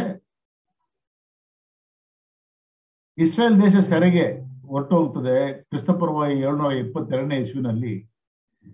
ಯಾಕೆ ಅವರು ದೇವರನ್ನ ತೊರೆದು ವಿಗ್ರಹಕ್ಕೆ ಒಳಪಟ್ಟದ್ರಿಂದ. ಅದೇ ರೀತಿಯಾಗಿ ಯಹೂದ ಸಾಮ್ರಾಜ್ಯ ಕೂಡ ದೇವರನ್ನ ತೊರೆದು ವಿಗ್ರಹಕ್ಕೆ ಒಳಪಟ್ಟು ಅನೇಕರವಾಗಿ ಅನಾಚಾರಕ್ಕೆ ಒಳಪಟ್ಟದ್ದರಿಂದ ಏನೇನ್ ಮಾಡ್ತಂದ್ರ, ನೋಡ್ರಯ್ಯ ಇಸ್ರೇಲ್ ದೇಶ ಅನ್ಯಾಯವಾಗಿ ಅಸಿರಿಯ ದೇಶಕ್ಕೆ ಸೆರೆ ಹೊರಟು ಹೋಗ್ಬಿಟ್ಟಿದೆ. ಬಂದು ಅವರು ಕತ್ತಿಯಿಂದ ಕೊಂದು ಹೆಣ್ಣು ಮಕ್ಕಳನ್ನ ಅವರ ದಾಸರನ್ನ ಮಾಡ್ಕೊಂಡಿದ್ದಾರೆ. ಗಂಡು ಮಕ್ಕಳನ್ನ ಅವರ ಮನೆಯಲ್ಲಿ ಬಿಟ್ಟಿ ಕೆಲಸ ಮಾಡ್ಲಿಕ್ಕೆ ಹಾಕೊಂಡು ಹೋಗ್ಬಿಟ್ಟಿದ್ದಾರೆ. ದೇಶ ಇಲ್ದಂಗ ಹೋಗಿದೆ. ನೀವು ಅದೇ ಮಾರ್ಗದಲ್ಲಿ ಇದ್ರಿ ಕಣಯ್ಯ, ಪಶ್ಚಾತ್ತಾಪ ಪಡ್ರಿ, ದೇವ್ರ ಕಡೆ ತಿರುಗ್ರಿ, ವಿಗ್ರಹದನ್ನ ಬಿಟ್ಬಿಡ್ರಿ ಅಂತೇಳಿ ಅಳುತ್ತಾ ಅಳುತ್ತಾ ಅಳುತ್ತಾ ಅದನ್ನು ಪ್ರಸಂಗ ಮಾಡುವಂತ ವ್ಯಕ್ತಿ ಯೆರೆಮೀಯನು. ಯೆರೆಮೀಯನು ಪ್ರಸಂಗ ಮಾಡ್ತಾ ಇದ್ರೆ ಯವನಸ್ಥರೆಲ್ಲ ಬಂದು ತಮಾಷೆ ಮಾಡ್ತಾ ಇದ್ರಂತೆ, ಈ ಮುದುಕರು ಇನ್ನೇನ್ ಬೇರೆ ಕೆಲಸ ಇಲ್ಲ ಕಣಯ್ಯ ಅಂತೇಳಿ. ಕಡೆಗೆ ಒಂದ್ಸತಿ ಸಿಟ್ಟು ಬಂದ್ಬಿಟ್ಟು ತಗೊಂಡು ಹೋಗ್ಬಿಟ್ಟು ಎಲ್ಲಿನ ಹೊತ್ಕೊಂಡು ಹೋಗ್ಬಿಟ್ಟು ಒಂದು ಹಾಳು ಬಾವಿ ಬಿಸಾಕ್ಬಿಡ್ತಾರೆ. ಯಾವಾಗ ಇಲ್ಲಿ ಬಿದ್ದೋಗಿಲಿ, ನೀನ್ ಬಂದು ಬರೀ ನೆಗೆಟಿವ್ ಆಗಿ ಮಾತಾಡ್ತಾ ಇದೆಯಾ, ಬರೀ ದೂಷಣೆ ಮಾತಾಡ್ತಾ ಇದೆಯಾ ಅಂತ ಯೆರೆಮೀಯನ ಕುರಿತಾಗಿ ಆತನಿಗೆ ವೀಪಿಂಗ್ ಪ್ರಾಫಿಟ್ ಎಂಬುದಾಗಿ ಆಗಿನ ಕಾಲದಿಂದ ಹೆಸರು. ಯೇಸು ಕ್ರಿಸ್ತನು ಕೂಡ ಇಸ್ರೇಲ್ ದೇಶವನ್ನು ನೋಡ್ತಾನೆ, ಇಸ್ರೇಲ್ ಜನರನ್ನ ನೋಡ್ತಾನೆ. ನಾವು ದೇವವಾಕ್ಯದ ನೋಡ್ತೇವೆ ಯವನ ಬರೆಸುವಂತ 1ನೇ ಅಧ್ಯಾಯದಲ್ಲಿ. ಆದಿಯಲ್ಲಿ ವಾಕ್ಯ ದೇವರ ಬೆಳೆಯುತ್ತಾ ವಾಕ್ಯ ದೇವರಾಗಿತ್ತು. ಆ ದೇವರಾಗಿರುವಂತಹ ವಾಕ್ಯವಾಗಿರುವಂತವನು ನಾವು ನೋಡ್ತೇವೆ ಆತನು ಶರೀರಧಾರಿ ಈ ಲೋಕಕ್ಕೆ ಬಂದನು. ಆದ್ರೆ ಶರೀರಧಾರಿಯಾಗಿರುವಂತಹ ಆ ದೇವರನ್ನ 11ನೇ ವಚನಕ್ಕೆ ಬಂದಾಗ ಏನ್ ಮಾಡ್ತೇವೆ, ಅವರು ಆತನನ್ನ ತಿರಸ್ಕಾರ ಮಾಡಿದರು. ಪೇತ್ರನು ತನ್ನ ಪ್ರಸಂಗದಲ್ಲಿ ಕೂಡ ಮಾತನಾಡ್ತಾನೆ, ಜೀವನಾಯಕನನ್ನು ನೀವು ಕೊಂದಾಕದ್ರಿ ಅಂತ ಹೇಳ್ತಾನೆ. ಯೇಸು ಕ್ರಿಸ್ತನು ತನ್ನ ಸ್ವಂತ ಜಳಿಗೆ ಬಂದನು, ಅದ್ರ ಸ್ವಂತ ಜನರು ಆತನನ್ನು ಅಂಗೀಕರಿಸಲಿಲ್ಲ ಎಂಬುದನ್ನು ನೋಡ್ತಾ ಇದ್ದಾರೆ. ಆದ್ರಿಂದಲೇ ಯೇಸು ಕ್ರಿಸ್ತನು ದಯಮಾಡಿ ಮತ್ತಾಯನ ಬರೆಸುವಾರ್ತೆ 23ನೇ ಅಧ್ಯಾಯ 37ನೇ ವಚನ ಹೋದ್ರಿ. ಮತ್ತಾಯನ ಬರೆಸುವಾರ್ತೆ 23ನೇ ಅಧ್ಯಾಯ 37ನೇ ವಚನ. ಯೆರೂಸಲೇಮೇ ಯೆರೂಸಲೇಮೇ, ಪ್ರವಾದಿಗಳ ಪ್ರಾಣ ತೆಗೆಯುವವಳೆ, ದೇವರು ನಿನ್ನ ಬಳಿಗೆ ಕಳುಹಿಸಿ ಕೊಟ್ಟವರನ್ನ ಕಲ್ಲೆಸೆದು ಕೊಲ್ಲುವವಳೆ, ಕೋಳಿ ತನ್ನ ಮರಿಗಳನ್ನ ರೆಕ್ಕೆಗಳ ಕೆಳಗೆ ಕೂಡಿಸಿಕೊಳ್ಳುವಂತೆ ನಿನ್ನ ಮಕ್ಕಳನ್ನ ಕೂಡಿಸಿಕೊಳ್ಳುವುದಕ್ಕೆ ನನಗೆ ಎಷ್ಟೋ ಸಾರಿ ಮನಸ್ಸಿತ್ತು, ಆದ್ರೆ ನಿಮಗೆ ಮನಸ್ಸಿಲ್ಲದೆ ಹೋಯಿತು. ಅಯ್ಯೋ ಅಯ್ಯೋ ಅಂತ ಹೇಳ್ತಿದ್ದಾನೆ ಸ್ವಾಮಿ. ಯಾಕಂದ್ರೆ 70ನೇ ಇಸ್ವಿನಲ್ಲಿ ಯೇಸು ಕ್ರಿಸ್ತನು ಶಿಲುಬೆ ಮರಣ ಆದ ನಂತರ ಒಂದು 30-40 ವರ್ಷದಲ್ಲಿ ಯೆರೂಸಲೇಮಿನಲ್ಲಿ ಪ್ರತಿಯೊಬ್ಬ ವ್ಯಕ್ತಿ ಕೂಡ ಕತ್ತಿಗೆ ಒಳಪಡ್ತಾನೆ, ಹತನಾಗ್ತಾರೆ, ರಕ್ತ ಹರಿತದೆ, 1 ಅಡಿ ರಕ್ತ ಹರಿತದೆ ಭೂಮಿ ಮೇಲೆ. ಯೆರೂಸಲೇಮ್ನಲ್ಲಿ. ಆ ಚಿತ್ರ ದೇವ್ರು ನೋಡ್ತಾ ಇದ್ದಾನೆ. ಅಯ್ಯೋ ಯೆರೂಸಲೇಮೇ ಯೆರೂಸಲೇಮೇ, ನಿನ್ನನ್ನು ನಾನು ಕಾಪಾಡಬೇಕೆಂಬುದಾಗಿ ಅನೇಕ ಪ್ರವಾದಿಗಳನ್ನು ಕಳಿಸಿದೆ, ಅವ್ರನ್ನ ಏನ್ ಮಾಡಿದೆ, ಕಲ್ಲಿಸ್ತು ಕೊಂದಾಕಿದೀಯ. ಆದ್ರೂ ಪರವಾಗಿಲ್ಲ ಈ ಕಡೆಗೆ ನಾನೇ ಬಂದೆ. ನಾನು ಬಂದು ಏನ್ ಮಾಡಿದೆ, ಕೋಳಿ ತನ್ನ ಮರಿಗಳನ್ನ ರೆಕ್ಕೆ ಕೆಳಗೆ ಸೇರಿಸಿಕೊಂಡು ಯಾವ ರೀತಿ ಕಾಪಾಡಬೇಕು ಆ ರೀತಿ ಕಾಪಾಡಬೇಕಂತ ನಾನು ಮನಸ್ಸಿದೆ. ಆದ್ರೆ ನೀವು ನನ್ನ ಬಳಿಗೆ ಬರ್ತಾ ಇಲ್ಲ ಅಂತೇಳಿ ಆತನು ಕಣ್ಣೀರಿಡುವಂತದನ್ನು ನೋಡ್ತಾ ಇದ್ದೇವೆ. ಯೆರೂಸಲೇಮನ್ನು ನೋಡಿ, ಇದನ್ನ ನೋಡಿ ಕೆಲವು ಜನ ಹೇಳ್ತಾ ಇದ್ದಾರೆ, ಈತನು ಯೆರೆಮೀಯನು ಅಂತ ಕೆಲವು ಜನ ಹೇಳ್ತಾ ಇದ್ದಾರೆ ಅಂತ ಹೇಳಿದ್ದಾರೆ. ಮೂರನೇದಾಗಿ ಕೆಲವು ಜನರು ಈತನು ಸ್ನಾನಿಕನಾಗಿರುವಂತ ಯೋಹಾನನು ಎಂಬುದಾಗಿ ಹೇಳುವಂಥದ್ದನ್ನು ನೋಡ್ತಾ ಇದ್ದಾರೆ. ಸ್ನಾನಿಕನಾಗಿರುವಂತ ಯೋಹಾನನು ಆಕ್ಚುಲ್ ಆಗಿ ಯೇಸು ಕ್ರಿಸ್ತನಿಗಿಂತ 6 ತಿಂಗಳು ದೊಡ್ಡವನು. 6 ತಿಂಗಳು ದೊಡ್ಡವನು. ಆದ್ರೆ ಸ್ನಾನಿಕನಾಗಿರುವಂತಹ ಯೋಹಾನನು 6 ತಿಂಗಳು ದೊಡ್ಡವನಾದ್ರೂ ಕೂಡ ಅವನಿಗೆ ಇದನ್ನು ಹೆಸರಿದ್ದು ಆತನ ಮುಂದೂತನಾಗಿ ಬಂದನು.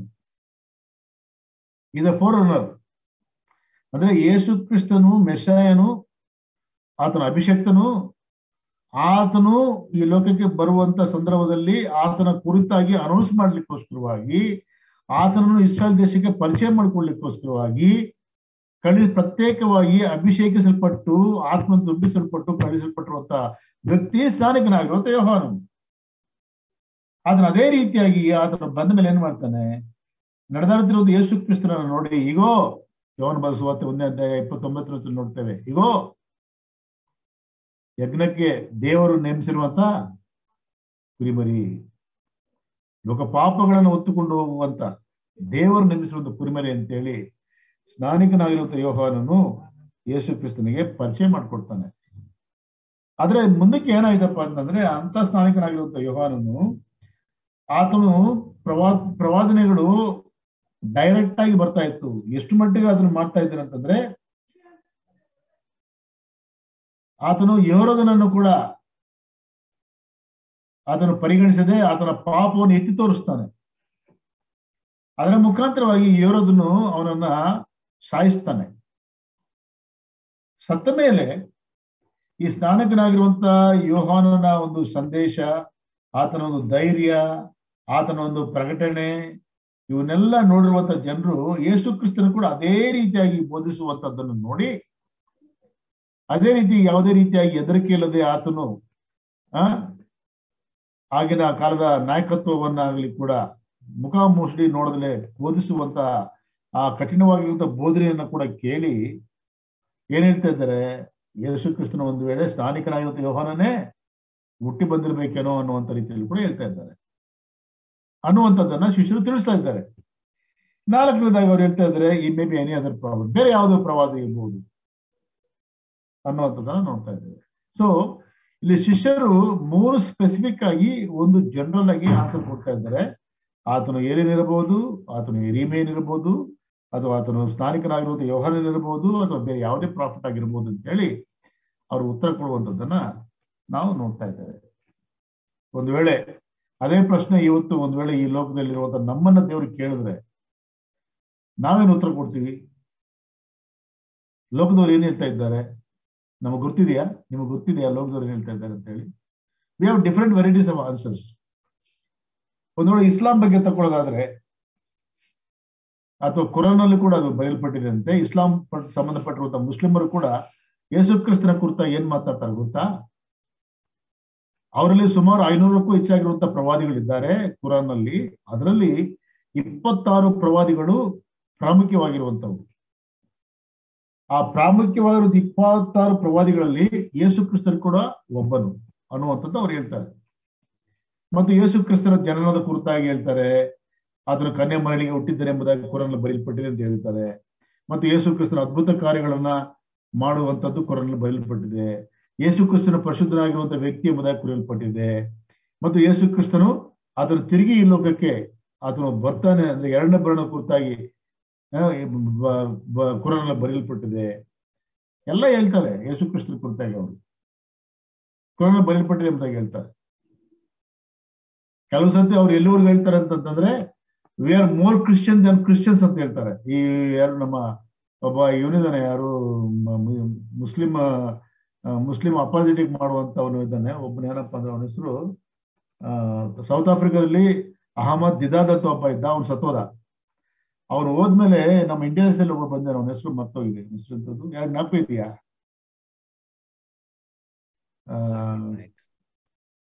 ಯಾರು ಜ್ಞಾಪಕ ಇದೆ? ಜಾಕಿರ್ ನಾಯ್ಕ್. ಜಾಕಿರ್ ನಾಯ್ಕ್. ಜಾಕಿರ್ ನಾಯ್ಕ್, ಕರೆಕ್ಟ್. ಜಾಕಿರ್ ನಾಯ್ಕ್. ಜಾಕಿರ್ ನಾಯ್ಕ್ ಚಾಲೆಂಜ್ ಮಾಡ್ತಾನೆ ಅವನು. ಅವನೇನು ಹೇಳಿ ಗೊತ್ತಾ, V are more Christians Dhan the Christians. ಅಂದ್ರೆ ಅವ್ನು ಹೇಳೋದಂದ್ರೆ ಮುಸ್ಲಿಮರು ಕ್ರೈಸ್ತರಕ್ಕಿಂತಲೂ ಕೂಡ ಉತ್ತಮವಾಗಿರೋ ಕ್ರೈಸ್ತರು. ಯಾಕಂದ್ರೆ ವಿ ಬಿಲೀವ್ ಮರಿಯಮ್ಮನ ಕುರಿತಾಗಿ ಬಿಲಿ ನಂಬುತ್ತೇವೆ, ಯೇಸು ಕ್ರಿಸ್ತನ ಕುರಿತಾಗಿ ನಂಬ್ತೇವೆ, ಪ್ರವಾದಿಗಳನ್ನ ಕುರಿತಾಗಿ ನಂಬ್ತೇವೆ, ಎಲ್ಲ ನಮ್ಗಿಂತ ಚೆನ್ನಾಗಿ ಹೇಳ್ತಾರೆ ಅವ್ರು. ಆದ್ರೆ ಪ್ರಾಬ್ಲಮ್ ಏನಪ್ಪಾ ಅಂತಂದ್ರೆ ಒಂದು ನಂಬಲ್ಲ ಅವರು, ಒಂದೇ ಒಂದು ನಂಬಲ್ಲ. ಏನ್ ಗೊತ್ತಾ, ಅದು ಯೇಸು ಕ್ರಿಸ್ತನು ಶಿಲುಬೆ ಮೇಲೆ ಸತ್ತಿರುವಂತದ್ದು ಮತ್ತು ಪುನರುತ್ಥಾನ ಎದ್ದು ಬಂದಿರುವಂತದ್ದು ಮಾತ್ರ ನಂಬಲ್ಲ, ಇನ್ನೆಲ್ಲ ನಂಬ್ತಾರೆ. ನಮಗೆ ಬೇಕಾಗಿರುವಂತದ್ದೇನು? ಅದೇ ಮುಖ್ಯ. ಯೇಸು ಕ್ರಿಸ್ತನ ಶಿಲುಬೆಯ ಮರಣ ಮತ್ತು ಪುನರುತ್ಥಾನದ ಮುಖಾಂತರವಾಗಿ ರಕ್ಷಣೆಯನ್ನ ಆತನು ಕೊಟ್ಟಿದ್ದಾನೆ. That is the main object of Christ coming to the earth. ಅದನ್ನ ಮಾತ್ರ ಅವ್ರು ನಂಬಲ್ಲ. ಅವ್ರೇನ್ ಹೇಳ್ತಾರೆ ಗೊತ್ತಾ, ಏನ್ರಿ ಅಲ್ಲ ತನ್ನ ಪ್ರವಾದಿ ಆಗಿರುವಂತ ಯೇಸು ಮಸಿ ಅಥವಾ ಯೇಸು ಕ್ರಿಸ್ತನನ್ನ ಅನ್ಯರಾಗಿರುವಂತ ಜನರು ಸಾಯಿಸ್ಲಿಕ್ಕೆ ಬಿಡ್ತಾನ? ಅಲ್ಲನಿಗೆ ಶಕ್ತಿ ಇಲ್ವಾ? ಯೇಸು ಕ್ರಿಸ್ತನ ಶಿಲುಬೆಗೆ ಹಾಕುವಂತ ಸಂದರ್ಭದಲ್ಲಿ ಯೇಸು ಕ್ರಿಸ್ತನ ರೀತಿಯಲ್ಲಿರುವಂತ ಒಬ್ಬ ವ್ಯಕ್ತಿಯನ್ನ ದೇವರು ಏನ್ ಮಾಡದಂತ ಅಲ್ಲಿ ಇಟ್ಬಿಟ್ಟು ಈತನನ್ನ ತಗೊಂಡ್ಬಿಟ್ಟಂತೆ ಪರಲೋಕಕ್ಕೆ. ಆದ್ರಿಂದ ಅವರು ಶಿಲುಬೆಗೆ ಹಾಕಿದ್ದು ಯೇಸು ಕ್ರಿಸ್ತನನ್ನಲ್ಲ, ಯೇಸು ಕ್ರಿಸ್ತನ ರೀತಿಯಲ್ಲಿ ಕಾಣುವಂತ ಇನ್ನೊಬ್ಬ ವ್ಯಕ್ತಿಯನ್ನ ಅಲ್ಲ ಅಲ್ಲಿ ಪ್ರೊವೈಡ್ ಮಾಡಿದ್ರಿಂದ ಆತನು ಶಿಲುಬೆಗೆ ಹಾಕಿದ ಅಷ್ಟೇ ಹೊರತು ಯೇಸು ಕ್ರಿಸ್ತನನ್ನ ಅಲ್ಲ ಅನ್ನುವಂಥದ್ದು ಅವ್ರ ಅವರ ಒಂದು ವಾದ. ನೋಡಿ ಎಷ್ಟು ಸಟಲ್ ಆಗಿದೆ. We are more Christians than Christians ಅಂತ ಹೇಳ್ತಾರೆ, ಬಟ್ ಎಷ್ಟು ಮೋಸ ಇದೆ ನೋಡಿ ಅಲ್ಲಿ. ಅದನ್ನೇ ಗಲಾತ್ಯ ಪತ್ರದಲ್ಲಿ ನೋಡ್ತೇವೆ. ಇನ್ನೊಬ್ಬ ಕ್ರೈಸ್ತನ ಕುರಿತಾಗಿ ಬೋಧನೆ ಮಾಡುವಂತ ಅನೇಕರಿದ್ದಾರೆ. ಸೊ ಇಸ್ಲಾಂ ಧರ್ಮ ಏನ್ ಹೇಳುತ್ತಪ್ಪ ಅಂತಂದ್ರೆ ಈ ರೀತಿಯಾಗಿ ಮಾತನಾಡ್ತದೆ. ಆದ್ರೆ ಯೇಸು ಕ್ರಿಸ್ತನ ಕುರಿತಾಗಿ ವಾಕ್ಯದಲ್ಲಿ ಏನಿದೆ? ಮೊದಲನೇ ಕುರಿತು ಬರೆದ ಪತ್ರಿಕೆ 15ನೇ ಅಧ್ಯಾಯ 3 ಮತ್ತು 4ನೇ ವಚನದಲ್ಲಿ ಏನಿದೆ? ಪಾಪ ಜ್ಞಾನವಿಲ್ಲದೆ ಇರುವಂತ ಆತನು ನಮಗೋಸ್ಕರವಾಗಿ ಏನಾದನು ಪಾಪವಾದನೆಂದು ನೋಡ್ತಾ ಇದ್ದೇವೆ, ಮತ್ತು ನಮಗೋಸ್ಕರವಾಗಿ ಆತನು ಯಜ್ಞಾರ್ಪಿತನಾಗಿ ನಮಗೆ ನೋಡ್ತಾ ಇದ್ದೇವೆ. ಯೇಸು ಕ್ರಿಸ್ತನ ಮರಣ ಪುನರುತ್ಥಾನದ ಕುರಿತಾಗಿ ಬೇಕಾದಷ್ಟು ಸಂಗತಿಗಳು ದೇವರ ವಾಕ್ಯದಲ್ಲಿ ಸ್ಪಷ್ಟವಾಗಿ ಬರೆಯಲ್ಪಟ್ಟಿದೆ. ಅವ್ರೇನ್ ಮಾಡ್ತಾರೆ ಗೊತ್ತಾ, ಇದೆಲ್ಲ ಬರ್ಕೊಂಡ್ಬಿಟ್ಟಿದಾರೆ ಅಂತ ಹೇಳಿ ಅದನ್ನೆಲ್ಲ ಬದಿ ಓದ್ಬಿಟ್ಟು ಅವ್ರದ್ದೇ ಒಂದು ವಾದ, ವೆರಿ ಸರ್ಟಲ್ ವೇ. ಅದು ಮುಸ್ಲಿಮರ ಕತೆ. ಎರಡನೇ ಹಿಂದೂಗಳು ಏನ್ ಹೇಳ್ತಾರೆ ಯೇಸು ಕ್ರಿಸ್ತನ ಕುರಿತಾಗಿ? ಅವನು ಇನ್ನೊಂದು ಅವತಾರ. ಯಾಕಂದ್ರೆ ದೇವರು ಧರ್ಮವನ್ನು ಸ್ಥಾಪಿಸ್ಲಿಕ್ಕೋಸ್ಕರ ಆಗಾಗ ಈ ಭೂಲೋಕಕ್ಕೆ ಬೇರೆ ಬೇರೆ ಅವತಾರದಲ್ಲಿ ಬರ್ತಾ ಇರ್ತಾನೆ. ಯೇಸು ಕ್ರಿಸ್ತನು ಕೂಡ ಧರ್ಮವನ್ನು ಸ್ಥಾಪಿಸ್ಲಿಕ್ಕೆ ಇನ್ನೊಂದು ರೀತಿಯಾಗಿರುವಂತ ಅವತಾರದಲ್ಲಿ ಬಂದಿರುವಂತ ಇನ್ನೊಂದು ಅವತಾರ. ಅವ್ರಿಗೇನು ಪ್ರಾಬ್ಲಮ್ ಏನಿಲ್ಲ. ಅದನ್ನ ನಾವು I think it is quite misleading. ಎಲ್ಲಿ ಯೋಹಾನ ಬರೆದ ಸುವಾರ್ತೆ 1ನೇ ಅಧ್ಯಾಯದಲ್ಲಿ ಒಂದು ಮಾತಿದೆ ನೋಡ್ರಿ, ಎಲ್ಲಪ್ಪ ಇದೆ ಅದು? 1ನೇ ಅಧ್ಯಾಯದಲ್ಲಿ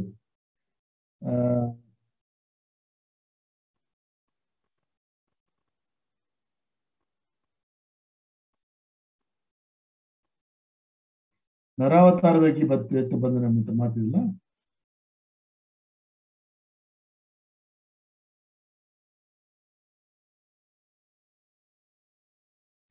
ಈ ವಾಕ್ಯವೆಂಬವನು ನರಾವತಾರ ಎತ್ತಿ ನಮ್ಮ ಮಧ್ಯದಲ್ಲಿ ವಾಸ ಮಾಡಿದನು. ಯೋಹಾನ 1:14. ಈ ವಾಕ್ಯವೆಂಬುವನು ನರಾವತಾರ ಎತ್ತಿ ಬಂದನು. Actually this is wrong translation. ಈ ಅವತಾರದ ಕಾನ್ಸೆಪ್ಟ್ ಬಂದ್ಬಿಟ್ರೆ we will be very danger. ಯಾಕಂದ್ರೆ ನಮ್ಮ ಇಂಡಿಯಾ ದೇಶದಲ್ಲಿ ಬೇಕಾದಷ್ಟು ಅವತಾರಗಳಿವೆ. ಅದನ್ನ ಹಿಂದೂಗಳು ಚೆನ್ನಾಗಿ ನಂಬ್ತಾರೆ.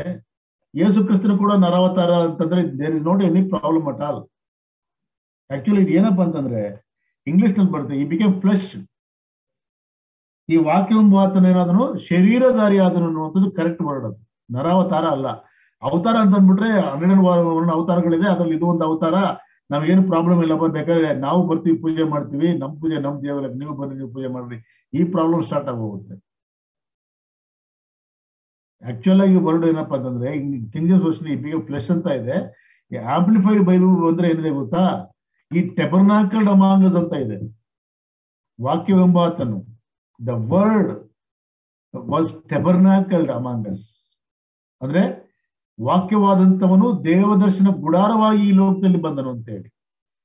ಅಂದ್ರೆ ಯೇಸು ಕ್ರಿಸ್ತನ ಶರೀರ ಎನ್ನುವಂಥದ್ದು ಒಂದು ದೇವದರ್ಶನ ಗುಡಾರ ಇದ್ದಂಗೆ, ಅದರೊಳಗೆ ಪರಿಶುದ್ಧ ಸ್ಥಳದಲ್ಲಿ ಕ್ರಿಸ್ತನ ಆತ್ಮ ಇದೆ. ಸೊ ಹಿಂದೂಗಳ ಕಾನ್ಸೆಪ್ಟ್ ಪ್ರಕಾರವಾಗಿ ಅವತಾರ ಎನ್ನುವಂಥದ್ದು it is misleading.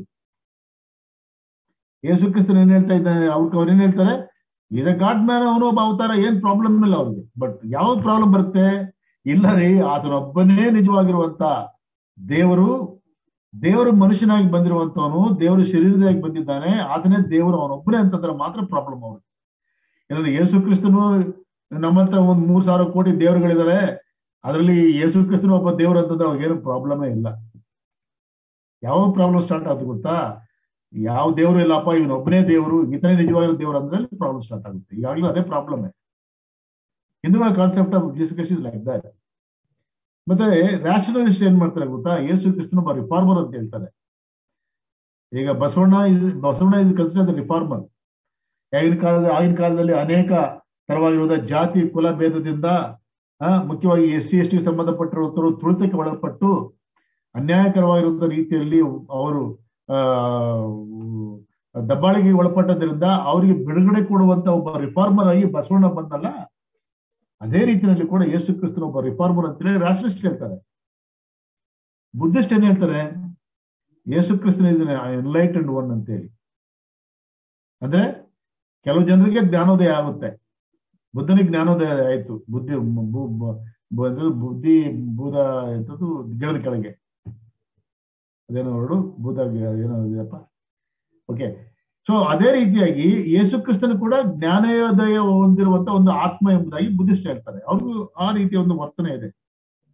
Jehovah witness ಏನ್ ಹೇಳ್ತಾರೆ ಗೊತ್ತಾ, ಜೆಹೋವಾ ವಿಟ್ನೆಸ್ ಏನ್ ಗೊತ್ತಾಗುತ್ತಾ, ಇದು first Born among all the creations ಅಂತ ಹೇಳಿ. ಜೆಹೋವಾ ವಿಟ್ನೆಸ್ ಯೇಸು ಕ್ರಿಸ್ತನ ದೇವರಂತ ನಂಬೋದೇ ಇಲ್ಲ. ನಮ್ಮ ಬೈಬಲ್ ತೋರಿಸ್ತಾರೆ, ಆತನು ಸೃಷ್ಟಿ ಕ್ರಮದಲ್ಲಿ ಅದ್ವಿತೀಯನೆಂಬುದಾಗಿ ಹೇಳ್ತಾರೆ ಅವರು. ದೇವರು ಸೃಷ್ಟಿ ಮಾಡ್ತಾನಲ್ಲ, ಎಲ್ಲಾ ಸೃಷ್ಟಿಗಳಲ್ಲಿ ಮೊದಲು ಸೃಷ್ಟಿ ಮಾಡಿರುವಂತ ವ್ಯಕ್ತಿ ಯಾರಪ್ಪ ಅಂದ್ರೆ ಯೇಸು ಕ್ರಿಸ್ತನ ಅಂತ ಹೇಳಿ. ಆತನು ಅದ್ವಿತೀಯನಾಗಿರೋ ಸೃಷ್ಟಿ ಎಂಬುದಾಗಿ ಯೆಹೋವಾ ವಿಟ್ನೆಸ್ಗಳು ಕೂಡ ಹೇಳ್ತಾರೆ. ಮಹಾತ್ಮ ಗಾಂಧಿ ಹೇಳ್ತಾರೆ ಯೇಸು ಕ್ರಿಸ್ತನ ಕುರಿತಾಗಿ. ಮಹಾತ್ಮ ಗಾಂಧಿ ಹೇಳುವಂಥದ್ದು, ಇದು ಹೋಲಿ ಮ್ಯಾನ್, ಅದನ್ನು ಪರಿಶುದ್ಧನಾಗಿರುವಂತ ಒಬ್ಬ ಮನುಷ್ಯನು ಶತ್ರುಗಳ ಮತ್ತು ಜನರ ಒಂದು ವಿಮೋಚನಾ ಕಾರ್ಯಕ್ಕೋಸ್ಕರವಾಗಿ ತನ್ನನ್ನು ತಾನು ಒಪ್ಪಿಸಿಕೊಟ್ಟಂತವನು ಎಂಬುದಾಗಿ ಮಹಾತ್ಮ ಗಾಂಧಿ ಹೇಳ್ತಾನೆ. ಸ್ವಾಮಿ ವಿವೇಕಾನಂದ ಏನ್ ಹೇಳ್ತಾರೆ ಗೊತ್ತಾ, ಸ್ವಾಮಿ ವಿವೇಕಾನಂದ ತನ್ನ ಪುಸ್ತಕದಲ್ಲಿ ಆತ ಬರೀತಾನೆ, ಯೇಸು ಕ್ರಿಸ್ತನ ಕುರಿತಾಗಿ ಬೇರೆ ದೇವರನ್ನು ಹುಡುಕುವಂಥದ್ದು ಅದು ವೇಸ್ಟ್ ಆಫ್ ಟೈಮ್ ಅಂತ ಹೇಳ್ತಾ ಇದ್ದಾನೆ. ಆದ್ರೂ ನಿಜವಾಗಿರೋ ಮನುಷ್ಯನು ದೇವರಂತ ಒಪ್ಕೊಂತಾನೆ, ಬಟ್ ಆದ್ರೆ ಆತನ ಜೀವಿತದಲ್ಲಿ ಅಂಗೀಕಾರ ಕಾಣೋದಿಲ್ಲ. ಮತ್ತೆ ಇನ್ನೊಂದು ಮಾತು ಕೂಡ ಹೇಳ್ತಾನೆ, ಒಂದು ವೇಳೆ ನಾನು ಯೇಸು ಕ್ರಿಸ್ತನ ಹುಟ್ಟಿರುವಂತ ದಿನಗಳಲ್ಲಿ ನಾ ಇದ್ದಿದ್ರೆ, ಆವತ್ತಿನ ದಿವಸ ಆ ಮರಿಯಳು ಯೇಸು ಕ್ರಿಸ್ತನ ಪಾದಕ್ಕೆ ಅಟಜ ಜಮಾಂಶ ತೈಲವನ್ನು ಹಾಕಿ ಕಣ್ಣೀರಿನಿಂದ ಒದ್ದೆ ಮಾಡಿ ಒರೆಸಿದ್ಲಲ್ಲ, ಆ ಒಂದು ಹಿನ್ನೆಲೆಯಲ್ಲಿ ಸ್ವಾಮಿ ವಿವೇಕಾನಂದ ಮಾತಾಡ್ತಾನೆ, ಒಂದು ವೇಳೆ ನಾನೇನಾದ್ರೂ ಯೆರೂಸಲೇಮಲ್ಲಿ ಇದ್ದಿದ್ರೆ ನಾನು ಕಣ್ಣೀರಿನಿಂದ ಅಲ್ಲ, ಆದ್ರೆ ನಾನು ರಕ್ತದಿಂದ ಆತನ ಪಾದವನ್ನು ತುಳಿತಾ ಇದ್ದೆ ಅನ್ನುವಂತ ಮಾತನ್ನ ಸ್ವಾಮಿ ವಿವೇಕಾನಂದ ಹೇಳ್ತಾರೆ. ಈ ರೀತಿಯಾಗಿ ಯೇಸು ಕ್ರಿಸ್ತನ ಕುರಿತಾಗಿ ಅನೇಕ ತರವಾಗಿರುವಂತ ಮಾತುಗಳು ಕಂಡು ಬರ್ತಾ ಇದೆ. ಮೊದಲನೇ ಪ್ರಶ್ನೆಗೆ ಇದನ್ನು ಸ್ವಾಮಿ ಹೇಳ್ತಾರೆ ಅವರು, but god is not more concern about what is happening around the world. Another opinion ಬರಲಿ, ಈಸ್ ನಾಟ್ ಬಾದರ್. ಅವ್ರಿಗೆ ಬೇಕಾಗಿರೋದೇನಪ್ಪ ಅಂದ್ರೆ ನೀವೇನ್ ಹೇಳ್ತೀರಿ, 15ನೇ ವಚನದಲ್ಲಿ ಏನ್ ಹೇಳ್ತಿದ್ರೆ, ಆದ್ರೆ ನೀವು ನನ್ನನ್ನು ಯಾರು ಅನ್ನುತ್ತೀರಿ ಎಂಬುದಾಗಿ ಕೇಳ್ತಾ ಇದ್ದಾನೆ. ಆ ಎರಡನೇ ಪ್ರಶ್ನೆಗೆ ಉತ್ತರ ಯಾರು ಕೊಡ್ತಾ ಇದ್ದಾರೆ, ಪೇತ್ರನು ಕೊಡ್ತಾ ಇದ್ದಾನೆ. ಏನ್ ಕೊಡ್ತಾನೆ ಪೇತ್ರನು, ದಯಮಾಡಿ ಓದ್ರಿ. 15 ವಚನ ಓದಿ, 15-16 ವಚನ.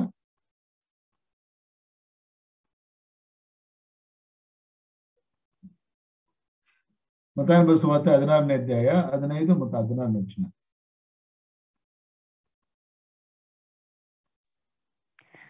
ತಂದೆಗೆ ಇರುವುದೆಲ್ಲ ನನ್ನದು, ಆದ್ದರಿಂದಲೇ ನನ್ನದ್ರೊಳ 16ನೇ ಅಧ್ಯಾಯ 15 ಮತ್ತು 16 ವಚನ ಸೇಮ್ ನಮ್ಮ ಪೋರ್ಷನ್. ಓಕೆ. ಆತನು ಅವರನ್ನು, ಆದ್ರೆ ನೀವು ನನ್ನನ್ನು ಯಾರನ್ನುತ್ತೀರಿ ಎಂದು ಕೇಳಲಾಗಿ, ಸೀಮೋನ್ ಪೇತ್ರನು, ನೀನು ಬರಬೇಕಾಗಿರುವ ಕ್ರಿಸ್ತನು, ಜೀವ ಸ್ವರೂಪನಾದ ದೇವರ ಕುಮಾರನು ಎಂದು ಉತ್ತರ ಕೊಟ್ಟನು. ಅದಕ್ಕೆ ಯೇಸು, ಸೀಮೋನನೇ, ನೀನು ಧನ್ಯನು, ಈ ಗುಟ್ಟು ನಿನಗೆ ತಿಳಿಸಿದವನು ನರ ಮನುಷ್ಯನಲ್ಲ, ಪರಲೋಕದಲ್ಲಿರುವ ನನ್ನ ತಂದೆಯೇ ತಿಳಿಸಿದನು. ಮತ್ತು ನಾನು ನಿನಗೆ ಈಗ ಪ್ರಶ್ನೆ ಕೇಳ್ತಾನೆ, ನೀವು ನನ್ನ ಕುರಿತಾಗ ಏನ್ ಹೇಳ್ತೀರಿ ಅಂತ ಶಿಷ್ಯ ಪ್ರಶ್ನೆ ಕೇಳಿದಾಗ ಪೇತ್ರನು ಅವನು ಹೆಂಗ್ ಹೇಳ್ಬಿಟ್ಲು ಅಂತ ನನಗಂತೂ ಅರ್ಥ ಆಗಲ್ಲಪ್ಪ. ಒಂದು ಮಾತು ಹೇಳ್ಬಿಟ್ಟ, ಏನು ಅದು ಗೆಸ್ ಮಾಡಿ ಹೇಳದ್ನೋ, ಅದು ಅರ್ಥ ಮಾಡ್ಕೊಂಡು ಹೇಳದ್ನೋ, ಅಥವಾ ಹೆಂಗ್ ಹೇಳೋದ ಗೊತ್ತಿಲ್ಲ. ಒಂದ್ ಮಾತು ಹೇಳ್ದ, ಏನ್ ಹೇಳ್ದ? ನೀನು ಬರಬೇಕಾಗಿರುವಂತ ಕ್ರಿಸ್ತನು, ಜೀವ ಸ್ವರೂಪರಾಗಿರುವಂತ ದೇವ ಕುಮಾರನು ಅನ್ನುವಂತ ಮಾತನ್ನ ಪೇತ್ರನು ಹೇಳ್ತಾ ಇದ್ದಾನೆ. ಈ ಮಾತು ಹೇಳದ ಕೂಡ್ಲೇನೆ ದೇವರಿಗೆ ಒಂದು ರೀತಿಯಲ್ಲಿ ಶಾಕ್ ಹೋಗ್ಬಿಡುತ್ತೆ. ಎಂತ ಒಂದು ರೆವಲ್ಯೂಷನ್ ಮಾರ. ನಾನು ನನ್ನ ಶಿಷ್ಯರ ಕುರಿತಾಗಿ ಏನ್ ಹೇಳ್ತಾರೋ ಅಂತ ಅನ್ಕೊಳ್ತಾ ಇದ್ದೆ, ಮತ್ತು ಪೇತ್ರ ಹೇಳುವಂತ ಮಾತು ನೋಡಿದ್ರೆ ವಂಡರ್ಫುಲ್ ಪೇಟರ್ ಅಂತೇಳಿ ಅಪ್ರಿಸಿಯೇಷನ್ ಅಂದ್ರೆ ಕ್ಲಾಪ್ಸ್ ಹೊಡೆದ್ಬಿಟ್ಟು, ಪೇತ್ರ ಧನ್ಯನ ಕಣಯ್ಯ, ನೀನು 3 ವರ್ಷಗಳ ಕಾಲ ನನ್ನ ಜೊತೆಗಿದೆಯಲ್ಲ, is really good, you deserve my appreciation ಅಂತೇಳಿ ದೇವರು ಕೂಡ ಮೆಚ್ಚುಗೆಯನ್ನು ವ್ಯಕ್ತಪಡಿಸುವಂಥದ್ದನ್ನ ನಾವು ನೋಡ್ತಿದ್ದೇವೆ. ಏನು, ಯಾವ ಉತ್ತರ ಏನದು? ನೀನು ಬರಬೇಕಾಗಿರುವಂತ ಕ್ರಿಸ್ತನು ಮತ್ತು ಜೀವ ಸ್ವರೂಪನಾಗಿರುವಂತ ದೇವಕುಮಾರನು. ಕ್ರಿಸ್ತನ ಒಂದು ಅರ್ಥ ಏನು? ಆ ಅರ್ಥದಲ್ಲಿ ಏನು ಆನ್ಸರ್ ಇರುವಂತ ಒಂದು ವಿಷಯ ಏನಪ್ಪಾ ಅಂತಂದ್ರೆ, ಕ್ರಿಸ್ತನು ಅನ್ನುವಂಥದ್ದು ಗ್ರೀಕ್ ಭಾಷೆಗೆ ಸಂಬಂಧಪಟ್ಟಿರುವಂಥದ್ದು, ಕ್ರಿಸ್ಟೋಸ್ ಅಂತೇಳಿ, ನೀನು ಕ್ರಿಸ್ತನು. ಅದೇ ಮಾತನ್ನ ಹೆಬ್ರಿಯ ಭಾಷೆಯಲ್ಲಿ ಏನ್ ನೋಡ್ತೀವಿ ಅಂತಂದ್ರೆ ಮೆಸ್ಸಿಯನು ಅಂತ ನೋಡ್ತೇವೆ. ಗ್ರೀಕ್ ನಲ್ಲಿ ಕ್ರಿಸ್ತನು ಅಥವಾ ಇಬ್ರು ಭಾಷೆಯಲ್ಲಿ ಮೆಸ್ಸಿಯನು. ಈ ಎರಡು ಪದಗಳ ಅರ್ಥ, ಕ್ರಿಸ್ತನು ಅಥವಾ ಮೆಸ್ಸಿಯನ್ ಎಂಬ ಪದಗಳ ಅರ್ಥ ಏನಪ್ಪಾ ಅಂದ್ರೆ ಅಭಿಷಕ್ತನು ಅಂತ. ಇಂಗ್ಲಿಷ್ ನಲ್ಲಿ ಅನಾಯಿಂಟೆಡ್ ಅಂತ. ಇದನ್ನ ಇನ್ನೂ ಅರ್ಥ ಆಗಿ ಹೇಳ್ಬೇಕಂತಂದ್ರೆ, ಸುಲಭವಾಗಿರುವಂತ ಆಡು ಭಾಷೆಯಲ್ಲಿ ಬೇಕಂದ್ರೆ ಅಪಾಯಿಂಟೆಡ್. ಏನ್ ಅಪಾಯಿಂಟೆಡ್ ಅಂತಂದ್ರೇನು? ಯೆಹೋವ ದೇವರು ಒಬ್ಬ ವ್ಯಕ್ತಿಯನ್ನು ಏನ್ ಮಾಡ್ತಾನೆ, ಅಪಾಯಿಂಟ್ ಮಾಡ್ತಾನೆ ಅಥವಾ ಅನಾಯಿಂಟ್ ಮಾಡ್ತಾನೆ. ಯಾತಕ್ಕೋಸ್ಕರವಾಗಿ? ರಕ್ಷಣೆಗೆ ಬೇಕಾಗಿರುವಂತ ಕಾರ್ಯವನ್ನ ಸಿದ್ಧಪಡಿಸ್ಲಿಕ್ಕೋಸ್ಕರವಾಗಿ ಒಬ್ಬ ವ್ಯಕ್ತಿಯನ್ನು ಅಪಾಯಿಂಟ್ ಮಾಡ್ತಾನೆ. ಆ ವ್ಯಕ್ತಿ ಯಾರಪ್ಪ ಅಂತಂದ್ರೆ ತ್ರೈಕತ್ವದಲ್ಲಿರುವಂತ ಎರಡನೇ ವ್ಯಕ್ತಿ ಆಗಿರುವಂತ ಕ್ರಿಸ್ತನು ತಾನೇ. ತ್ರೈಕತ್ವದಲ್ಲಿ ಎರಡನೇ ವ್ಯಕ್ತಿ ಆಗಿರುವಂತವನು ಶರೀರಧಾರಿ ಈ ಲೋಕಕ್ಕೆ ಬರ್ತಾನೆ. ಆತನ ದೇವರು ಏನ್ ಮಾಡ್ತಾನೆ? ಅನಾಯಿಂಟ್ ಮಾಡ್ತಾನೆ, ಅಪಾಯಿಂಟ್ ಮಾಡ್ತಾನೆ. ಯಾತಕ್ಕೋಸ್ಕರವಾಗಿ ಅಂತಂದ್ರೆ, ಹಳೆ ಒಡಂಬಡಿಕೆಯಲ್ಲಿ ಒಟ್ಟು ಯೇಸು ಕ್ರಿಸ್ತನ ಕುರಿತಾಗಿ ಅಥವಾ ಈ ಅಭಿಷಕ್ತನ ಕುರಿತಾಗಿ ಸುಮಾರು 300 ಪ್ರವಾದನೆಗಳಿವೆ. 300 ಪ್ರವಾದನೆಗಳು. ಅದರಲ್ಲಿ ಮೊದಲನೇ ಒಂದು ಪ್ರವಾದನೆ ಯಾವ್ದಪ್ಪ ಅಂತಂದ್ರೆ ಆದಿಕಾಂಡ 3ನೇ ಅಧ್ಯಾಯ 15ನೇ ವಚನ. ಒಂದು ಮಾತು ಹೋದ್ರಿ, ಆದಿಕಾಂಡ 15ನೇ ಅಧ್ಯಾಯ 3ನೇ ಅಧ್ಯಾಯ 15ನೇ ವಚನ.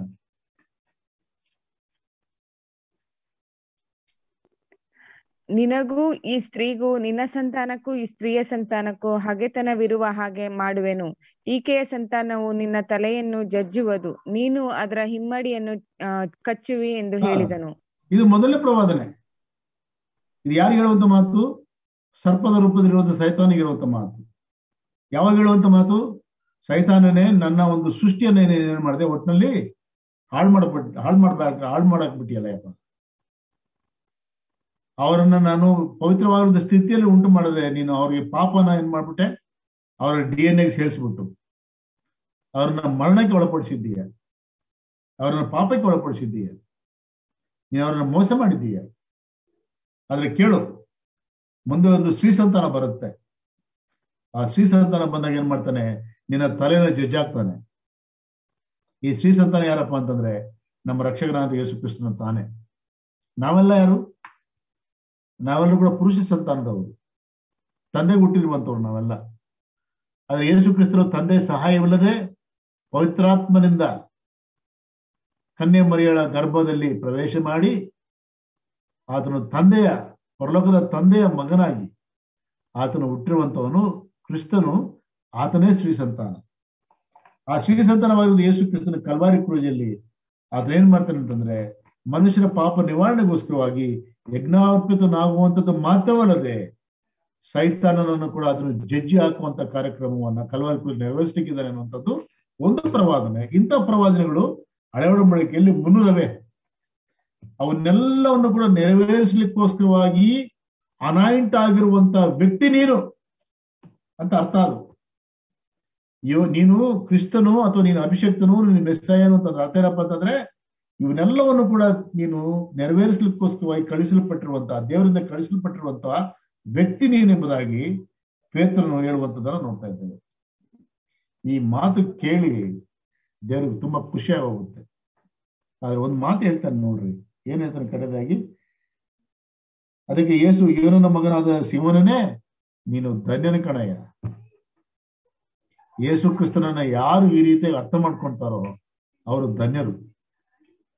ಈ ಲೋಕದಲ್ಲಿ ನಾವಿದ್ದೇವೆ, ಈ ರೀತಿಯಾಗಿ ಯೇಸು ಕ್ರಿಸ್ತನ ಅರ್ಥ ಮಾಡ್ಕೊಂಡು ಅಂಗೀಕಾರ ಮಾಡ್ಕೊಂಡಿರುವಂತವ್ರು ಧನ್ಯರು. ಅವರೇ ವಿಶ್ವಾಸಿಗಳು, ಅವ್ರು ರಕ್ಷಿಸಲ್ಪಟ್ಟಿರುವಂತವ್ರು, ಅವರೇ ಹೊಸದಾಗಿ ಹುಟ್ಟಿರುವಂತವ್ರು, ಅವರೇ ದೇವರ ಮಕ್ಕಳು, ಅವರು ಧನ್ಯರು. ಈ ಅರ್ಥವನ್ನು ಅರ್ಥ ಮಾಡ್ಕೊಳ್ಳದಲ್ಲೇ ಇರುವಂತ ಕ್ರೈಸ್ತರಾಗಿರ್ಲಿ ಅಕ್ರೈಸ್ತರಾಗಿರ್ಲಿ ಅವರು ದರಿದ್ರರೇ. ಈ ಧನ್ಯತೆ ನಾನು ನೀನು ಹೊಂದ್ಕೊಳ್ಳಿಕ್ಕಾಗುವಂತೆ ದೇವ್ರು ನಮಗೆ ಸಹಾಯ ಮಾಡಲಿ. ಆದ್ರೆ ಇನ್ನೊಂದು ಮಾತು ಹೇಳ್ತಾನೆ ಸ್ವಾಮಿ, ಏನ್ ಹೇಳ್ತಾನೆ, ಯೋನನ ಮಗನಾದ ಸಿಮೋನೇ ನೀನು ಧನ್ಯನು, ಈ ಗುಟ್ಟು ನಿನಗೆ ತಿಳಿಸಿದವನು ನರಮನುಷ್ಯನಲ್ಲ, ಪರಲೋಕದಲ್ಲಿರುವ ನನ್ನ ತಂದೆಯೇ ತಿಳಿಸಿದ. ಇದು ನಿನ್ನ ಒಂದು ಇನ್ವೆಸ್ಟಿಗೇಷನ್, ನೀನು ರಿಸರ್ಚ್ ಮಾಡ್ಬಿಟ್ಟು ಕಂಡುಕೊಂಡಿದ್ದೀನಿ ಎಂಬುದಾಗಿ ಎಣ್ಣೆ ಪಡಬೇಡ. ಇದು ನಿನ್ನ ಕೈಯಲ್ಲಿ ಆಗದೇ ಇರುವಂತ ಕಾರ್ಯ. ಯಾಕಂದ್ರೆ ಪೇತ್ರನು ಅದನ್ನು ಸಾಮಾನ್ಯವಾದ ಮೀನುಗಾರ ಇಲ್ಲಿ ಈ ರೀತಿ ಹೇಳ್ತಾನೆ. ಅದೇ ರೀತಿಯಲ್ಲಿ 24ನೇ ವಚನಕ್ಕೆ ಬರುವಾಗ ಏನ್ ಹೇಳ್ತಾನೆ, 23ನೇ ವಚನಕ್ಕೆ ಬಂದಾಗ ಆ ಶಿಲುಬೆಗೆ ನೀನು ಹೋಗ್ಬೇಡ ಅಂತೇಳಿ ಸ್ವಾಮಿ ಅಡ್ಡಿ ಆಗ್ತಾನೆ. ಆಗ ಪೇತ್ರನ ಕುರಿತು ಸ್ವಾಮಿ ಏನ್ ಹೇಳ್ತಾನೆ, ಸಾಯ್ತಾನೆ ಇಲ್ಲ ತೊಡವತ್ತೆ ಹೇಳ್ತಾನೆ.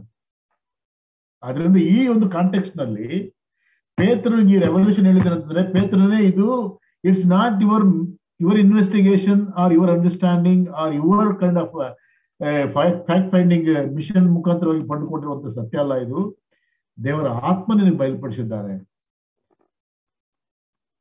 ಇದಕ್ಕೋಸ್ಕರವಾಗಿ ನಾನು ನಿನ್ನ ಮೆಚ್ಚುತ್ತೇನೆ. ಆ ಸತ್ಯವನ್ನು ನೀನು ಅರ್ಥ ಮಾಡ್ಕೊಂಡು ಇಷ್ಟು ಮಟ್ಟಿಗೆ ನೀನು ಪ್ರೊನೌನ್ಸ್ ಮಾಡಿದೆಯಲ್ಲ, ನೀನು ಧನ್ಯನು ಅನ್ನುವಂಥ ಮೆಚ್ಚುಗೆನ ಅದನ್ನ ವ್ಯಕ್ತಪಡಿಸ್ತಾ ಇದ್ದಾನೆ. ಅದರಿಂದ 2 ಪ್ರಶ್ನೆಗಳಿಗೆ ಉತ್ತರ ಏನಪ್ಪಾ ಅಂತಂದ್ರೆ, ಲೋಕದವ್ರು ಹೇಳುವಂಥದ್ದು ಒಂದು ರೀತಿ ಇದೆ, ಆದ್ರೆ ಆತನ ನಂಬಿರುವಂಥವ್ರು ಹೇಳುವಂಥದ್ದು ಸತ್ಯ ಸಂಗತಿ ಯಾವುದಪ್ಪ ಅಂತಂದ್ರೆ, ಯೇಸು ಕ್ರಿಸ್ತನು ಆತನು ದೇವರಿಂದ ಅಭಿಷಕ್ತನಾಗಿದ್ದಾನೆ ಮತ್ತು ಜೀವ ಸ್ವರೂಪನಾಗಿ ದೇವರ ಮಗನಾಗಿದ್ದಾನೆ. ಹಳೆ ಒಡಂಬಡಿಕೆಯಲ್ಲಿ ಬರೆಯುವಂತ ಎಲ್ಲಾ ಪ್ರವಾದನೆಗಳು ಯೇಸು ಕ್ರಿಸ್ತನಲ್ಲಿ ನೆರವೇರಲಿಕ್ಕಿದೆ. ಆ 300 ಪ್ರವಾದನೆಗಳಲ್ಲಿ ಅನೇಕವು ನೆರವೇರಲ್ಪಟ್ಟಿದೆ, ಇನ್ನು ಮುಂದಕ್ಕೆ ಇನ್ನೂ ಅನೇಕ ನೆರವೇರ್ಪಡ್ಲಿಕ್ಕಿದೆ, 2ನೇ ಬರೋಣದಲ್ಲಿ ನೆರವೇರಲಿಕ್ಕಿದೆ. ಆತನನ್ನ ಈ ರೀತಿಯಾಗಿ ನಾವು ಅರ್ಥ ಮಾಡಿಕೊಂಡು ನಂಬಿ ಆತನ ಮಹಿಮೆಗೋಸ್ಕರವಾಗಿ ಜೀವಿಸ್ಲಿಕ್ಕಾಗುವಂತೆ ದೇವರು ನಮಗೆ ಸಹಾಯ ಮಾಡಲಿ. ದೇವರ ವಾಕ್ಯ ಭಾಗವನ್ನು ಆಶೀರ್ವದಿಸಲಿ. ಆಮೇಲೆ